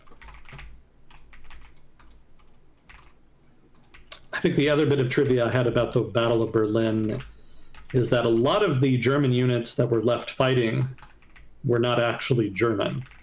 A lot of German units had already given up by that point, but there were some hardliner SS units that had been recruited from occupied territories in other parts of Europe, beyond Germany, whose members did not believe they had any country to return to.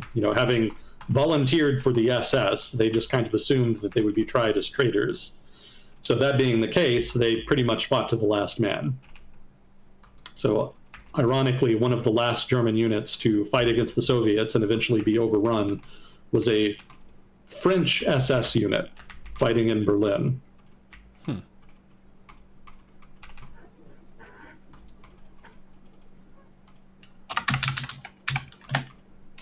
So once the city was overrun, Hitler shoots himself. Eventually, what remains of the German army surrenders, and thus begins the occupation phase, which was a pretty ugly phase over in the Eastern Germany. But that's after the war, so I won't get into that.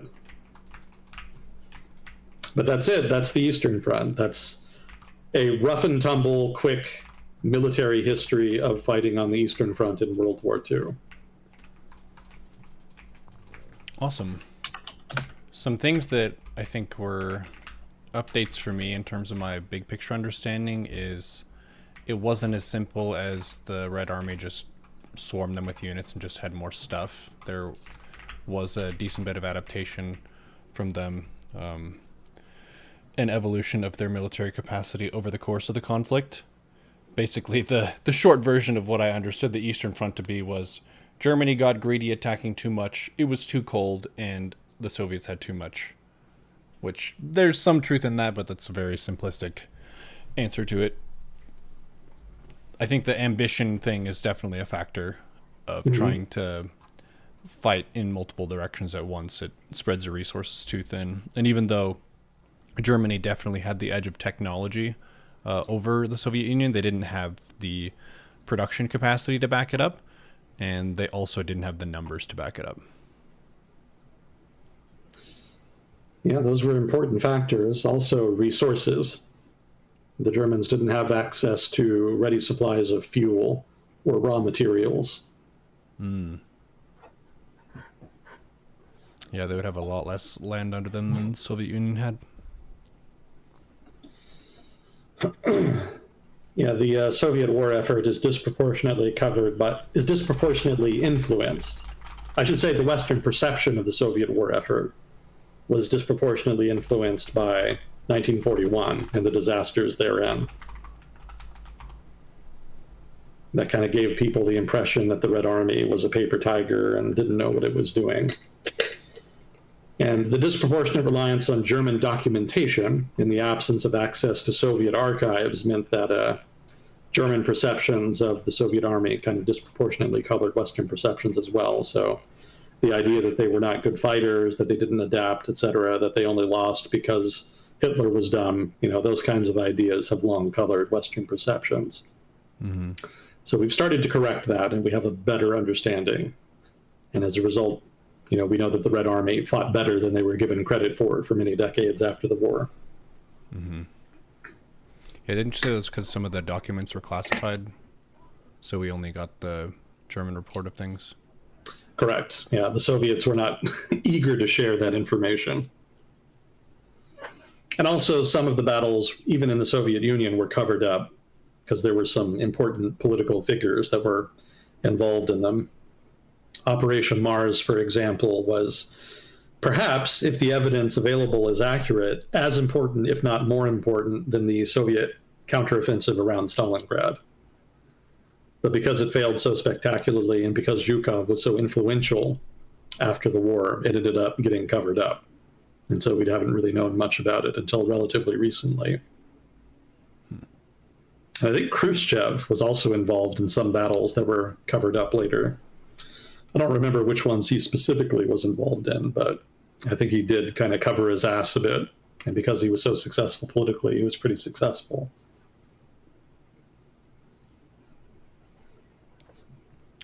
Chat's asking if you know about the zebra tactic during World War II. The zebra tactic, what is that? I have no idea. Well, it doesn't ring any bells. Ride into battle on attack zebras? I would think that it would have to do with something of the coloration of zebras or the stripes being something. Oh, it's a camouflage or something. A dazzle camouflage. Don't know. I know they had zebra-like patterns they would paint on ships to try to confuse submarines.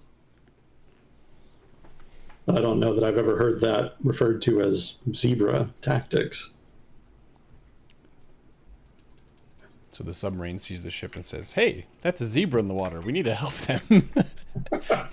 Well, the idea is that it makes it harder for the submarine commander to judge the course of the ship. Because depth perception is an issue, right? It can be hard if you're just looking at a profile of a ship from a distance to tell which direction it's heading exactly. And you do need to have a good idea of where exactly it's going in order to time the torpedoes properly. Mm-hmm.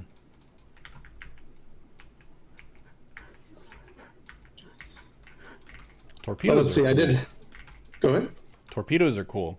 Torpedoes and sea mines, they just seem really interesting to me. Yeah, torpedoes at that time were not guided. They were basically just rockets. You fire them, they go. And depending on the design, they either hit something and go off, or they go off at a specified time that you have to program into them before you fire them. Back in the day, you used to have to aim. Yeah. Yeah, I think now they've got some that are designed to home in on sound, if I'm not mistaken. I think that's how they work. I haven't studied torpedoes as much as I've studied missiles and whatnot, so I'm not as familiar with the guidance systems. But yeah, American torpedoes during the war were pretty hot garbage. The United States effectively did not have access to a workable torpedo until like 43 or 44. All of the Japanese carriers that were destroyed at the Battle of Midway were destroyed by dive bombers dropping bombs. None of the torpedo planes were able to land a hit, specifically because their torpedoes basically just didn't work. Didn't know that.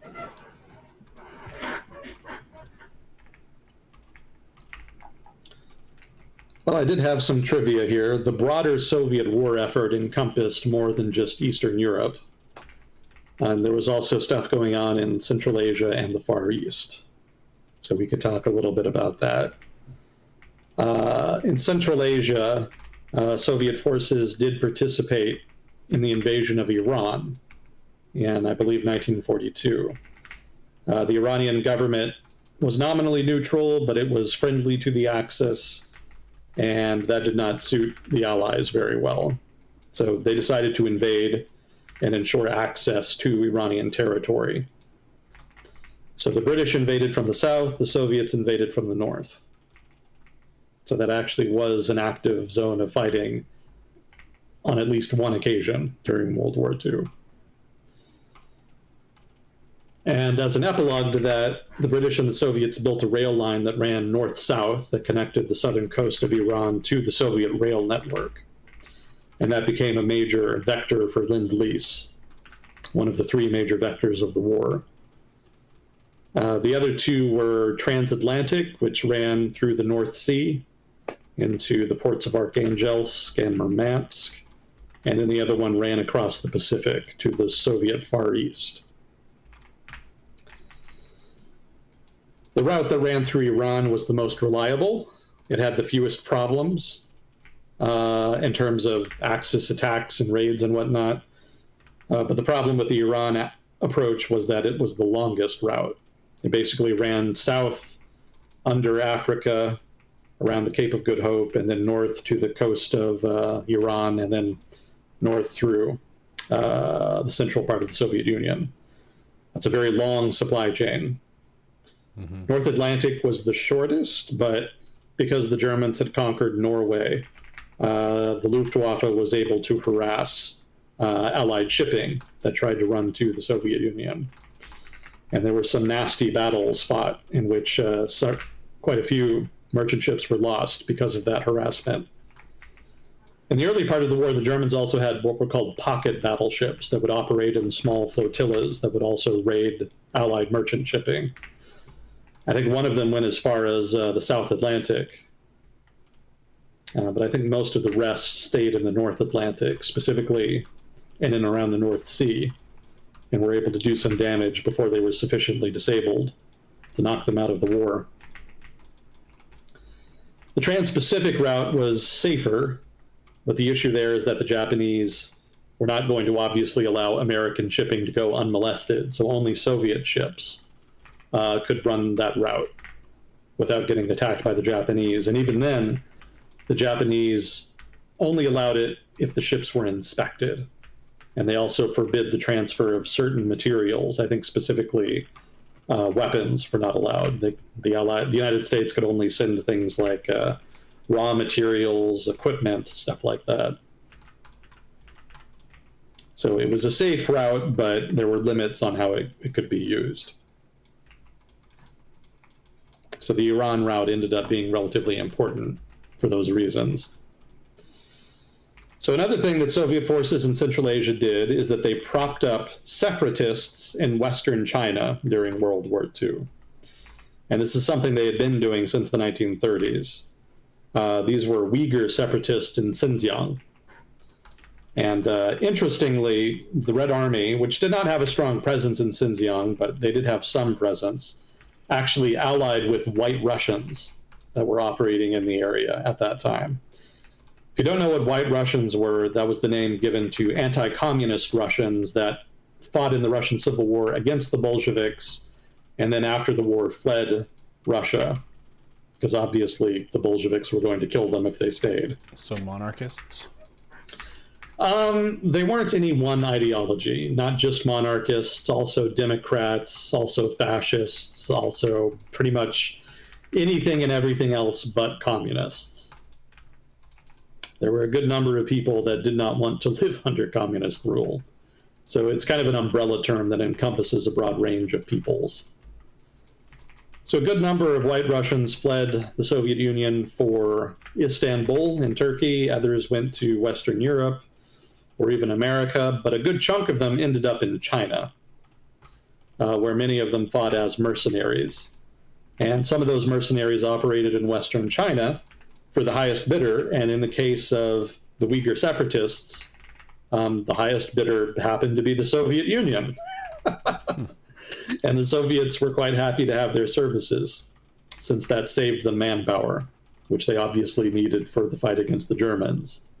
So for a while, Chinese nationalists under the Ma clique, I guess it's clique technically, the Ma clique, fought against an alliance of Soviets, White Russians, and Uyghur separatists.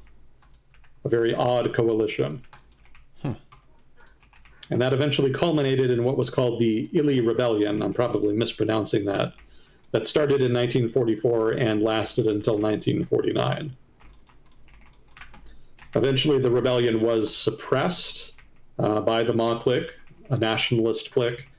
But obviously, by 1949, the nationalist government collapsed under pressure from the communists, and so it ended up becoming a moot point.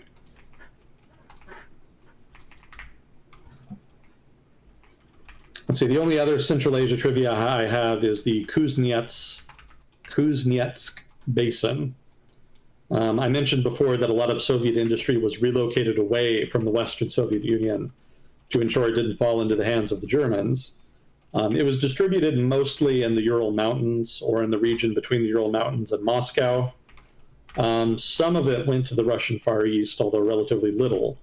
But some of it also ended up in Central Asia. And a good chunk of that ended up in the Kuznets Basin, which was an area rich with coal and other natural resources. And so it was a logical choice for some of that heavy industry that was getting relocated. So as a result, there was a rapid-fire industrialization of this one specific part of Central Asia.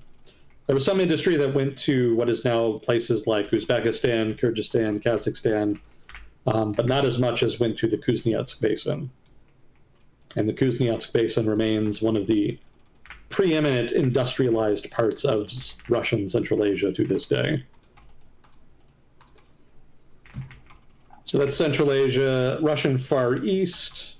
We already talked about Lend-Lease there, so I'll skip that. There was a period in the late 30s when the Russians were sending aid to the Chinese nationalists fighting against Japan, because obviously the Second Sino-Japanese War had already started by the late 1930s. So the Soviets were trying to back them. There was not good infrastructure connecting the Soviet Union with China at that time. And so they had to send their supplies, or at least the bulk of them, by camel across Mongolia into northwestern China. So that was some early Lend-Lease there from the Soviet Union. They ended up ending their support of the nationalists, I think just before the Germans invaded. I think they were trying to stay on the good terms of the Japanese government to avoid invasion there in the Russian Far East. So the camelback supplies did not last, but for a while that was the preeminent expression, the preeminent activity of the Soviet military in the region. Let's see. Did they use any camel attacks or just use them for supplies? Supplies. No camel attacks that I'm aware of. No camel cavalry, as it were. I had to ask because camels are pretty mean. They'll spit at you. They have been used as cavalry. That's awesome. That is an actual thing. Let's see, 1945. So the war in Europe ends in April 45, but that still left Japan. The Western Allies wanted the Soviets to declare war on Japan, but the Soviets wanted to drag their feet for a while. They said it was so they could reallocate forces from Europe to the Far East. But partly it was just them trying to stall things so that they could get as much territory as possible. They did declare war on Japan, and they did invade Japanese-occupied China, specifically Manchuria. And it was quite the steamroll. The Japanese army in China, and especially in Manchuria, had been hollowed out so that forces could be reallocated to China and also the Pacific Theater against the Americans. So the Soviets did not have to fight against too much there. There was some resistance, but they were able to easily overwhelm it. And the result is that they were able to, in a matter of 2 weeks, seize all of Manchuria, as well as a good chunk of Korea. And that, of course, is unfortunate because that resulted in the creation of a Soviet puppet state in North Korea that became the North Korea that we all know and love today. Mm-hmm. If the Soviets had not made it to Korea, it's debatable whether or not North Korea would exist today. So it was quite a consequential 2-week campaign for the people of Korea. I'll point out here that the invasion of Manchuria was no mean feat. If you look at a map, it doesn't look all that big, but it's actually roughly the size of Western Europe. So that was actually quite a lot of land that they invaded and took there.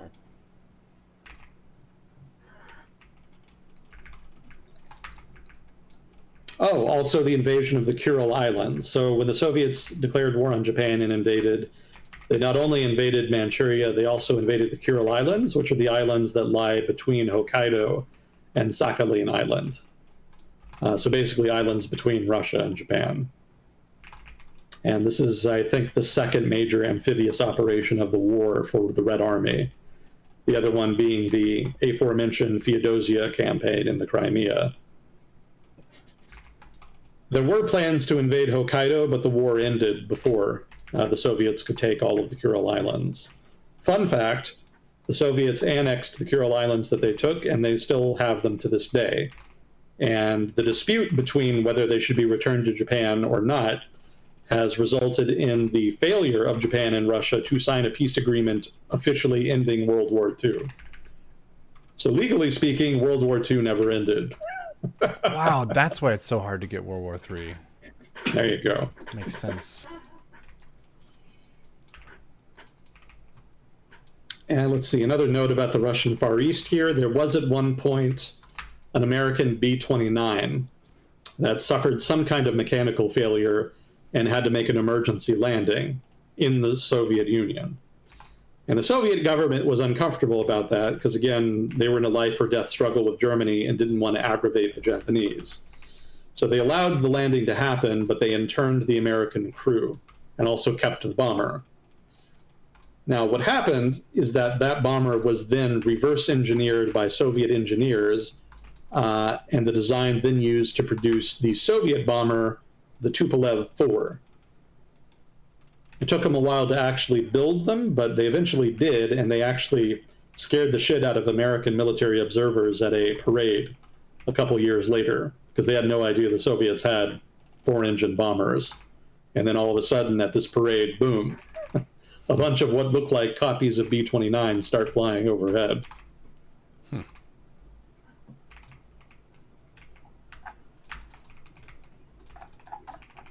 Okay, so that's it for the Soviet war effort.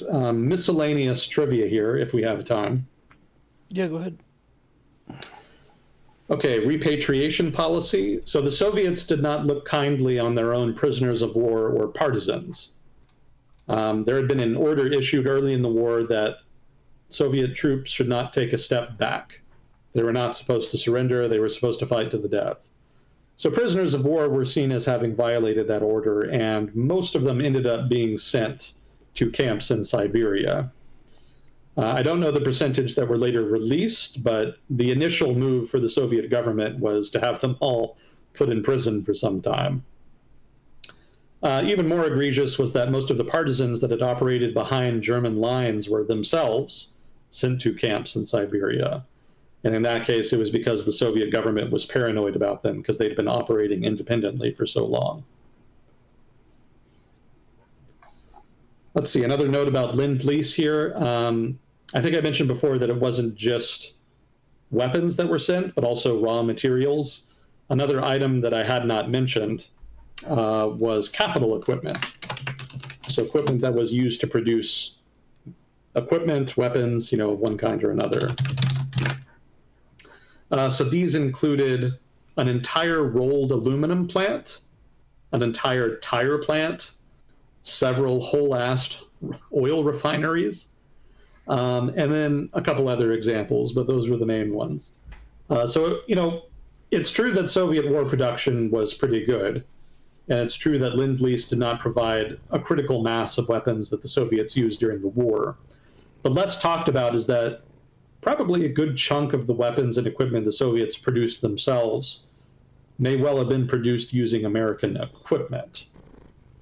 So whether or not you qualify that Soviets were mostly self-dependent on their own production or not kind of hinges on how you want to qualify that with how you want to categorize whether Soviet equipment produced with American equipment should count towards Soviet self-sufficiency.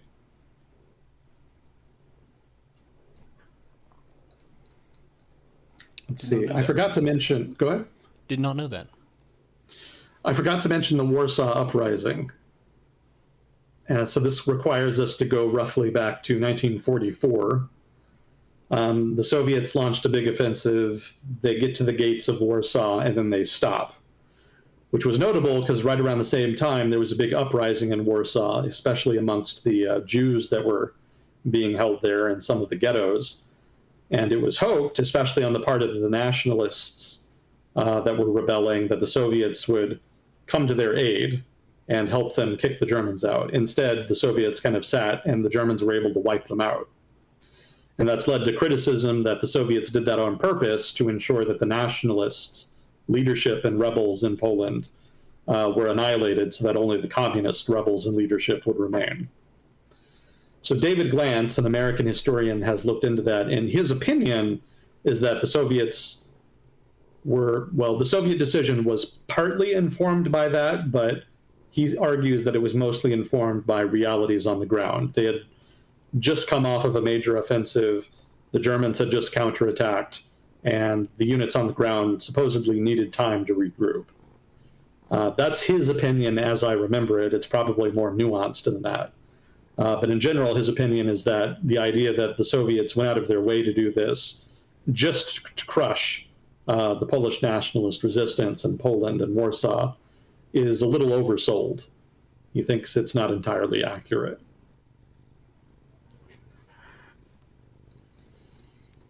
Cooperation between Western forces and the Soviets on the Eastern Front. You generally don't hear much about Western forces operating in Soviet territory because the Soviets were very paranoid about that and really didn't allow it much. But it actually did happen in a very limited capacity. So two prime examples I have here. There was actually a French squadron of fighters that operated in the Soviet Union and fought against the Germans. I don't think it was anything more than a squadron, and I don't think it operated for more than a year or two. How many but technically are in a squadron? They were there. Sorry, what? How many are in a squadron? It's about 12 fighters or so. Oh, okay.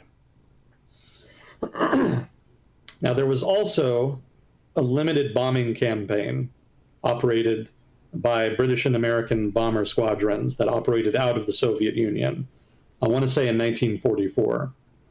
And their main target was the oil fields at Ploesti in Romania. I don't think they operated beyond 44, and I don't think they did very much while they were there beyond just bombing that specific target in Romania. And while the bomber crews were in the Soviet Union, they were under strict supervision. They were not allowed to run around and do much. and they were kept well away from the civilian population. But technically, there were Western bomber crews operating for a while in the Soviet Union during the war. Internally displaced peoples. So there were a couple of ethnic groups in the Soviet Union that the Soviet government really, really did not trust not to rebel against the Soviet Union while the Germans were invading. And these ethnic groups were rounded up and displaced systematically, forcibly relocated to Central Asia for the most part. I think specifically Kazakhstan was the main destination. And this was done in a pretty rough way that resulted in a number of deaths amongst the ethnic groups affected. The living conditions on the trains they were forced into, and then the living conditions in the destinations they were sent to in Kazakhstan were not great. And so there were a number of people that did not survive. Many of them were eventually returned to their original homes, but only 10, 15 years later after the fact, by which time much of their property had been seized by other people living in the area. So some of these peoples that were targeted included in the Caucasus, the Chechens, the Ingush, Karachay, and various Balkarian peoples. These are basically Turkish ethnicities living in the Caucasus. Why did the Soviets not trust them to not rebel? Because they were minority groups that had been forcibly, what's the word I want? They had separated from Russia in the aftermath of World War I, and the Soviets had to forcibly conquer them, forcibly annex them into they had to conquer them in order to forcibly annex them into the Soviet Union. So they were not really voluntarily part of the Soviet Union. And there had been issues with people occasionally revolting against the Soviet government, although most of those were put down pretty quickly over the course of the 1920s. Also, the populations there were less economically developed, so there was a sense amongst the Soviet leadership that they were not really ready, so to speak, for Marxism. Also, a lot of them were Muslims, and Muslims did not like the idea of living in an atheist state, so there was friction there. So, various reasons. Also, the Caucasus has long been a restive region in in various Russian empires. So no shock that they would take the opportunity to revolt when it arose in the 1940s, when they had pretty much always taken the opportunity when it had arisen before. So for all of those reasons, the Russian government decided to play it safe, so to speak, and just deport them all to Kazakhstan before they could cause any problems. Mm-hmm. Another group that was deported en masse was the Crimean Tatars. These were a Turkish Muslim people that had lived in Crimea for centuries. I think by this point they were an ethnic minority, but Moscow didn't care, systematically removed them. Also, another group that was targeted, the Volga Germans. So in the 1700s, Catherine the Great wanted to settle the lower Volga River. She invited people from Germany to come because they were well respected, they were craftsmen, well educated, etc. And so there was a little colony of Germans that cropped up in the lower Volga region.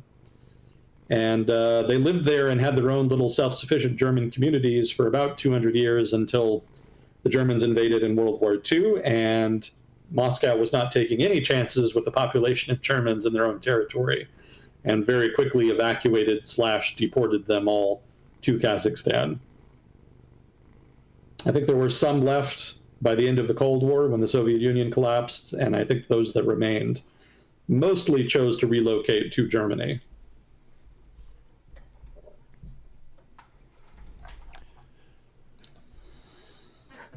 Let's see. Okay, the Red Army had a lot of people that were not Slavic in it, because of course there were big chunks of the Soviet Union that were not Slavic in ethnic makeup.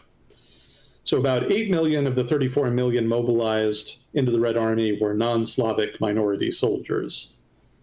These comprised about 45 divisions, which were formed from national minorities, serving from 41 to 43. So about 23% of the Red Army's total mobilized manpower over the course of the war were not Slavic. I think I remember a note that a disproportionate chunk of the Red Army's infantry were non-Slavic. I think it was still majority Slavic, mind you, but I think it was something like 60, maybe 70% Slavic. and maybe around a third to 40% non-Slavic. Infantry doesn't require as much technical expertise, and education in the non-Slavic parts of the Soviet Union was not as good, so that resulted in a disproportionate share of mobilized troops from those regions getting put into infantry roles. Walk in, shoot gun. Yeah. So if you were a German fighting the Red Army, there was a very decent chance that you would encounter not a Russian or a Ukrainian, but rather some dude from a Turkish part of Central Asia, or maybe even a formerly Buddhist part of the Russian Far East, like a Buryat or something.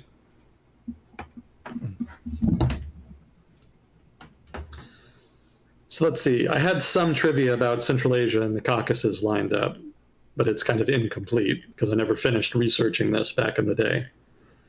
Let's see. Kyrgyzstan. So by the time the war ended, the war had cost the lives of, the statistic I have here is 70,000 Kyrgyz soldiers and 50,000 Kyrgyz civilians, so roughly 8% of the local population. Part of that is just due to unsustainable requisitions of grain and livestock.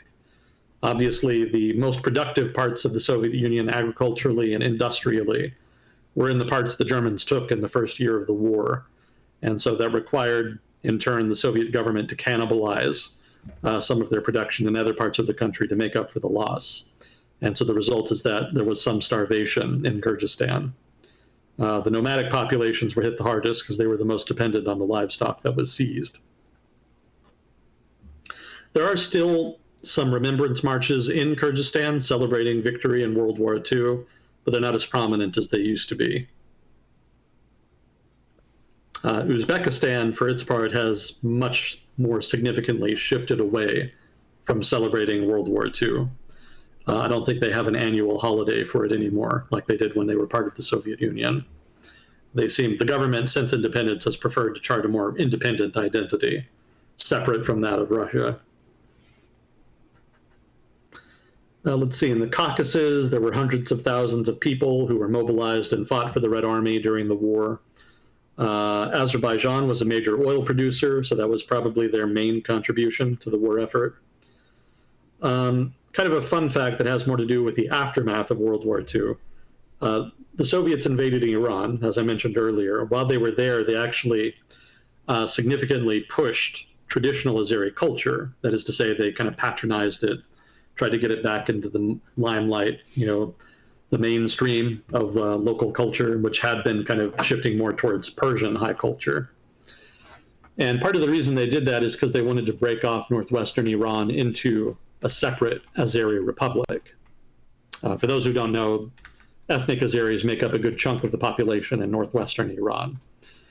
And this actually turned into a very early flashpoint in the Cold War, I think in 46, maybe 47. The British and the Soviets were supposed to withdraw from Iran, but the Soviets didn't want to, and they kept making noise about potentially this part of Iran that they occupied breaking off and becoming independent, maybe even joining up with the Soviet part of Azerbaijan. The Soviets had an Azerbaijani Soviet Socialist Republic, so they were also backing some irredentist players in Iranian Azerbaijan. And that turned into a big point of concern because obviously, that was seen as expansionism on the part of the West. And so there was a lot of pressure applied to the Soviets, and eventually they caved and withdrew from Iran entirely without breaking off bits and pieces for their own benefit. And let's see, a final note here on Armenia. So at the start of the war, there was there's always been a big diaspora of Armenians around the world just because their homeland has been so violent. They've been treated so badly that a lot of people left. One of the things that happened at the end of World War II is that the Soviet Union really pushed hard for members of the Armenian diaspora to return to Armenia, specifically Soviet Armenia. Part of the reason for that is because the Soviets had taken such huge losses during the war, and they wanted to try to boost the population. And so they actually did launch a kind of PR campaign to attract people back. And surprisingly, a lot of people came. About 150,000 Armenians actually immigrated to the Soviet Union to live in Soviet Armenia between 1946 and 1948. Apparently, some locals resented them because they were kind of seen as outsiders and they spoke a slightly different dialect. What I read is that they spoke Western Armenian.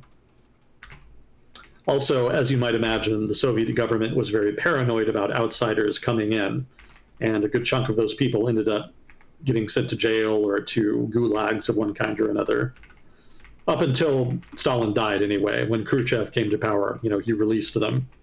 But for roughly 10 years after they came, a lot of people ended up regretting the choice, perhaps unsurprisingly.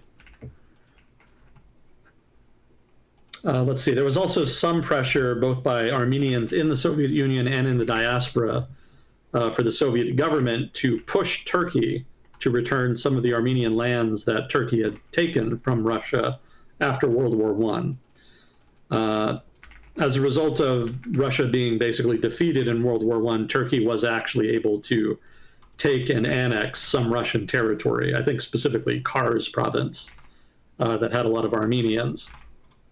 And the Armenian diaspora thought they could use the opportunity of Soviet victory in World War II to maybe pressure Turkey to give that land back.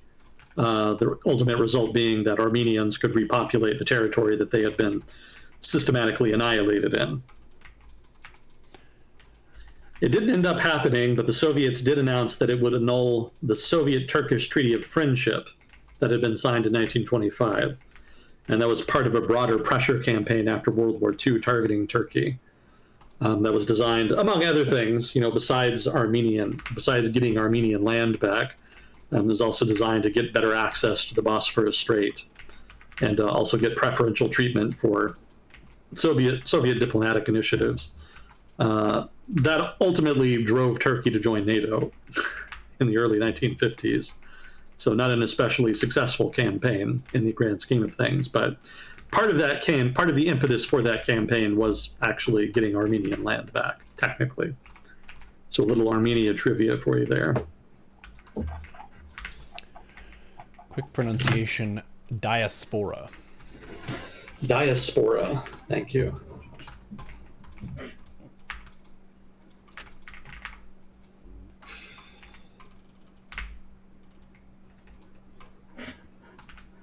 But that's all I had for the Eastern Front. That is our conclusion.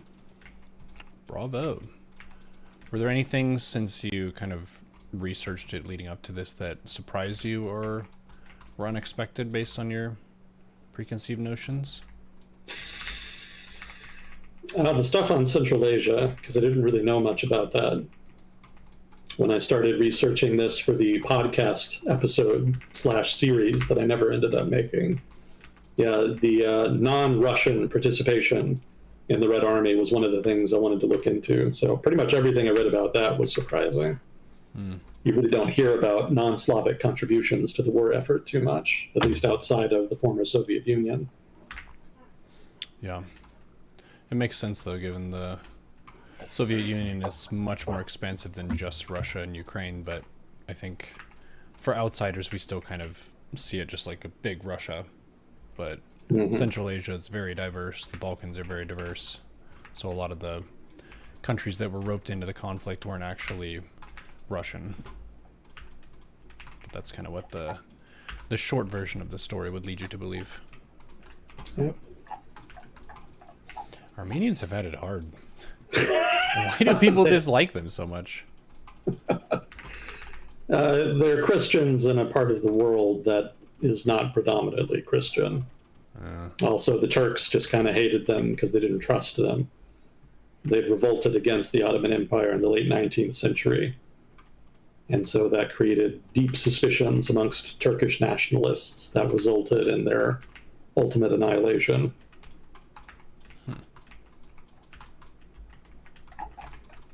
Yeah, they're treated better in Iran, I think. And Russia obviously treated them better, although life in the Soviet Union was not exactly great. Getting gulagged doesn't sound much better. Yeah. It's an improvement over genocide, but not a great improvement. Yeah, probably Armenians, since the collapse of the Soviet Union, have probably had it better than Armenians have ever had it. Pretty good time for them.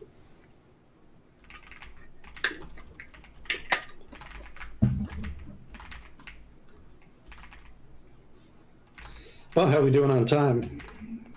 Well, we can wrap up after my next match. Should be another, I don't know, 2 to 5 minutes.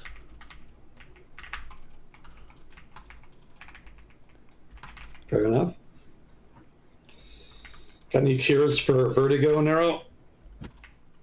Yes, hydration, slower breathing, and posture checking. Because sometimes you can have a pinch somewhere where you're not getting the blood flow that you need, so your brain's running low. You feeling that now? I've been having some issues with vertigo the past couple days. Huh. Don't know why. Any changes in diet or kind of same? Pretty much the same. I figure it's just because I haven't been exercising enough. Yeah, it used to be I could bend over with my head upside down without issue, but the other day I got some pretty nasty vertigo from it.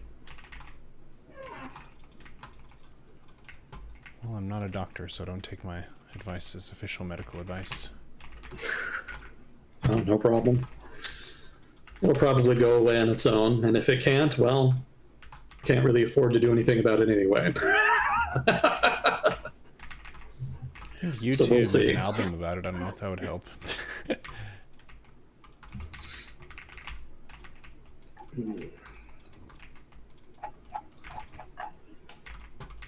I was discussing hiccup cures with people the other day. Oh, yeah? Everyone has like their own unique way to fix it. It's just your body being out of sync with what it needs to be doing at the time. It can be kind of frustrating. It's like being interrupted by yourself.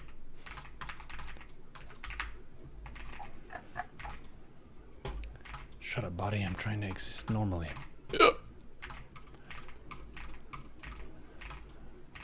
haven't really felt vertigo much. I got seasick one time on a cruise ship. It was just kind of a rocky sea, and I hadn't really had much experience being on ships, so I was upset to my stomach, but I didn't really get majorly ill, so that's good. I do enjoy roller coasters a lot, so I don't mind the G-forces. I think it's fun. Oh, you like roller coasters, huh? Is our adrenaline junkie?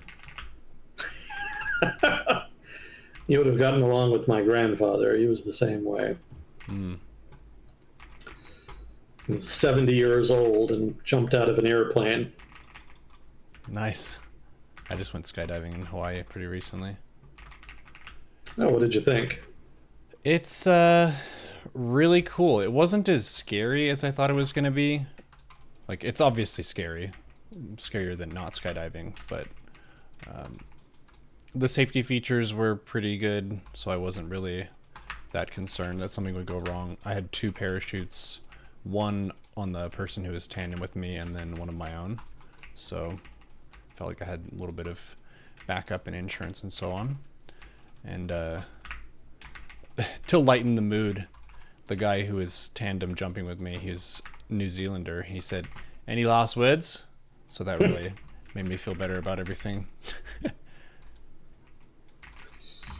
Those outdoorsy New Zealanders.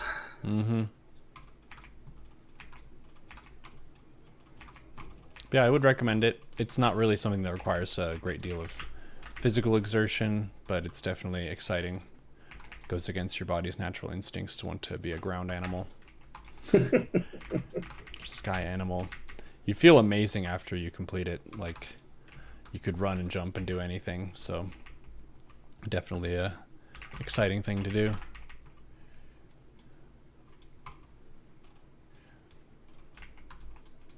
The scariest part of the whole endeavor was actually the flight to get up to the altitude to drop, because the plane didn't have a door on it and there was no seatbelt either. So frankly, when we got out of the plane, I felt safer than when I was on the plane.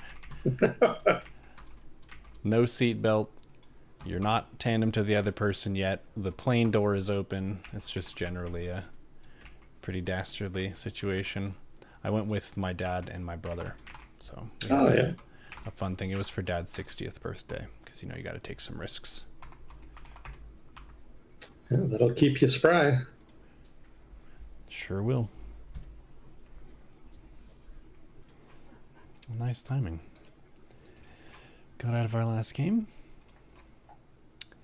Excelente. Well, cool. We did the Eastern Front. Are there any, not to rush you or get into one soon, but were there any other angles of World War II or other wars that you would consider featuring in a similar capacity? I'd like to do a thing on the Second Sino-Japanese War, because I don't think anybody's really done a good military history of that. Sino-Japanese, that's between China and Japan? Yeah. Yeah, I don't know too much about it. Yeah, that would probably be the main one. I'm still researching that. The only thing that I've seen about it in terms of media, and obviously it's semi-fiction, is the movie Ip Man. It's a kung fu movie, actually really good. It's about the person who trained Bruce Lee, because he was alive during that, and alive during Japanese occupation, and obviously he gets to beat a bunch of people up in kung fu ways. But it showed kind of China before and after of how their city looked, and then after the occupation, how a lot of people who were aristocrats or like really well off were on the streets just kind of scrounging for food and with the rest of the people. So he ends up being kind of a people's champ character from that lens. His fighting style is Wing Chun. I really don't know much about fighting styles. Yeah, it all kind of has gradually morphed into more of a mixed martial arts blob where you kind of just borrow moves from whatever you want, but it used to be a lot more strict of my school of fighting is better than your school of fighting. And then Bruce Lee was one of the innovators who was a lot more open about borrowing things from Eastern fighting or Western fighting and not really caring about loyalty to a particular school. And Ip Man is the one who trained him, so there's a cool kind of movie star storyline there that goes back into actual history. I don't know what artistic liberties they took in the movie compared to real history, but he was alive during that time period, so I would guess there's at least some truth to it.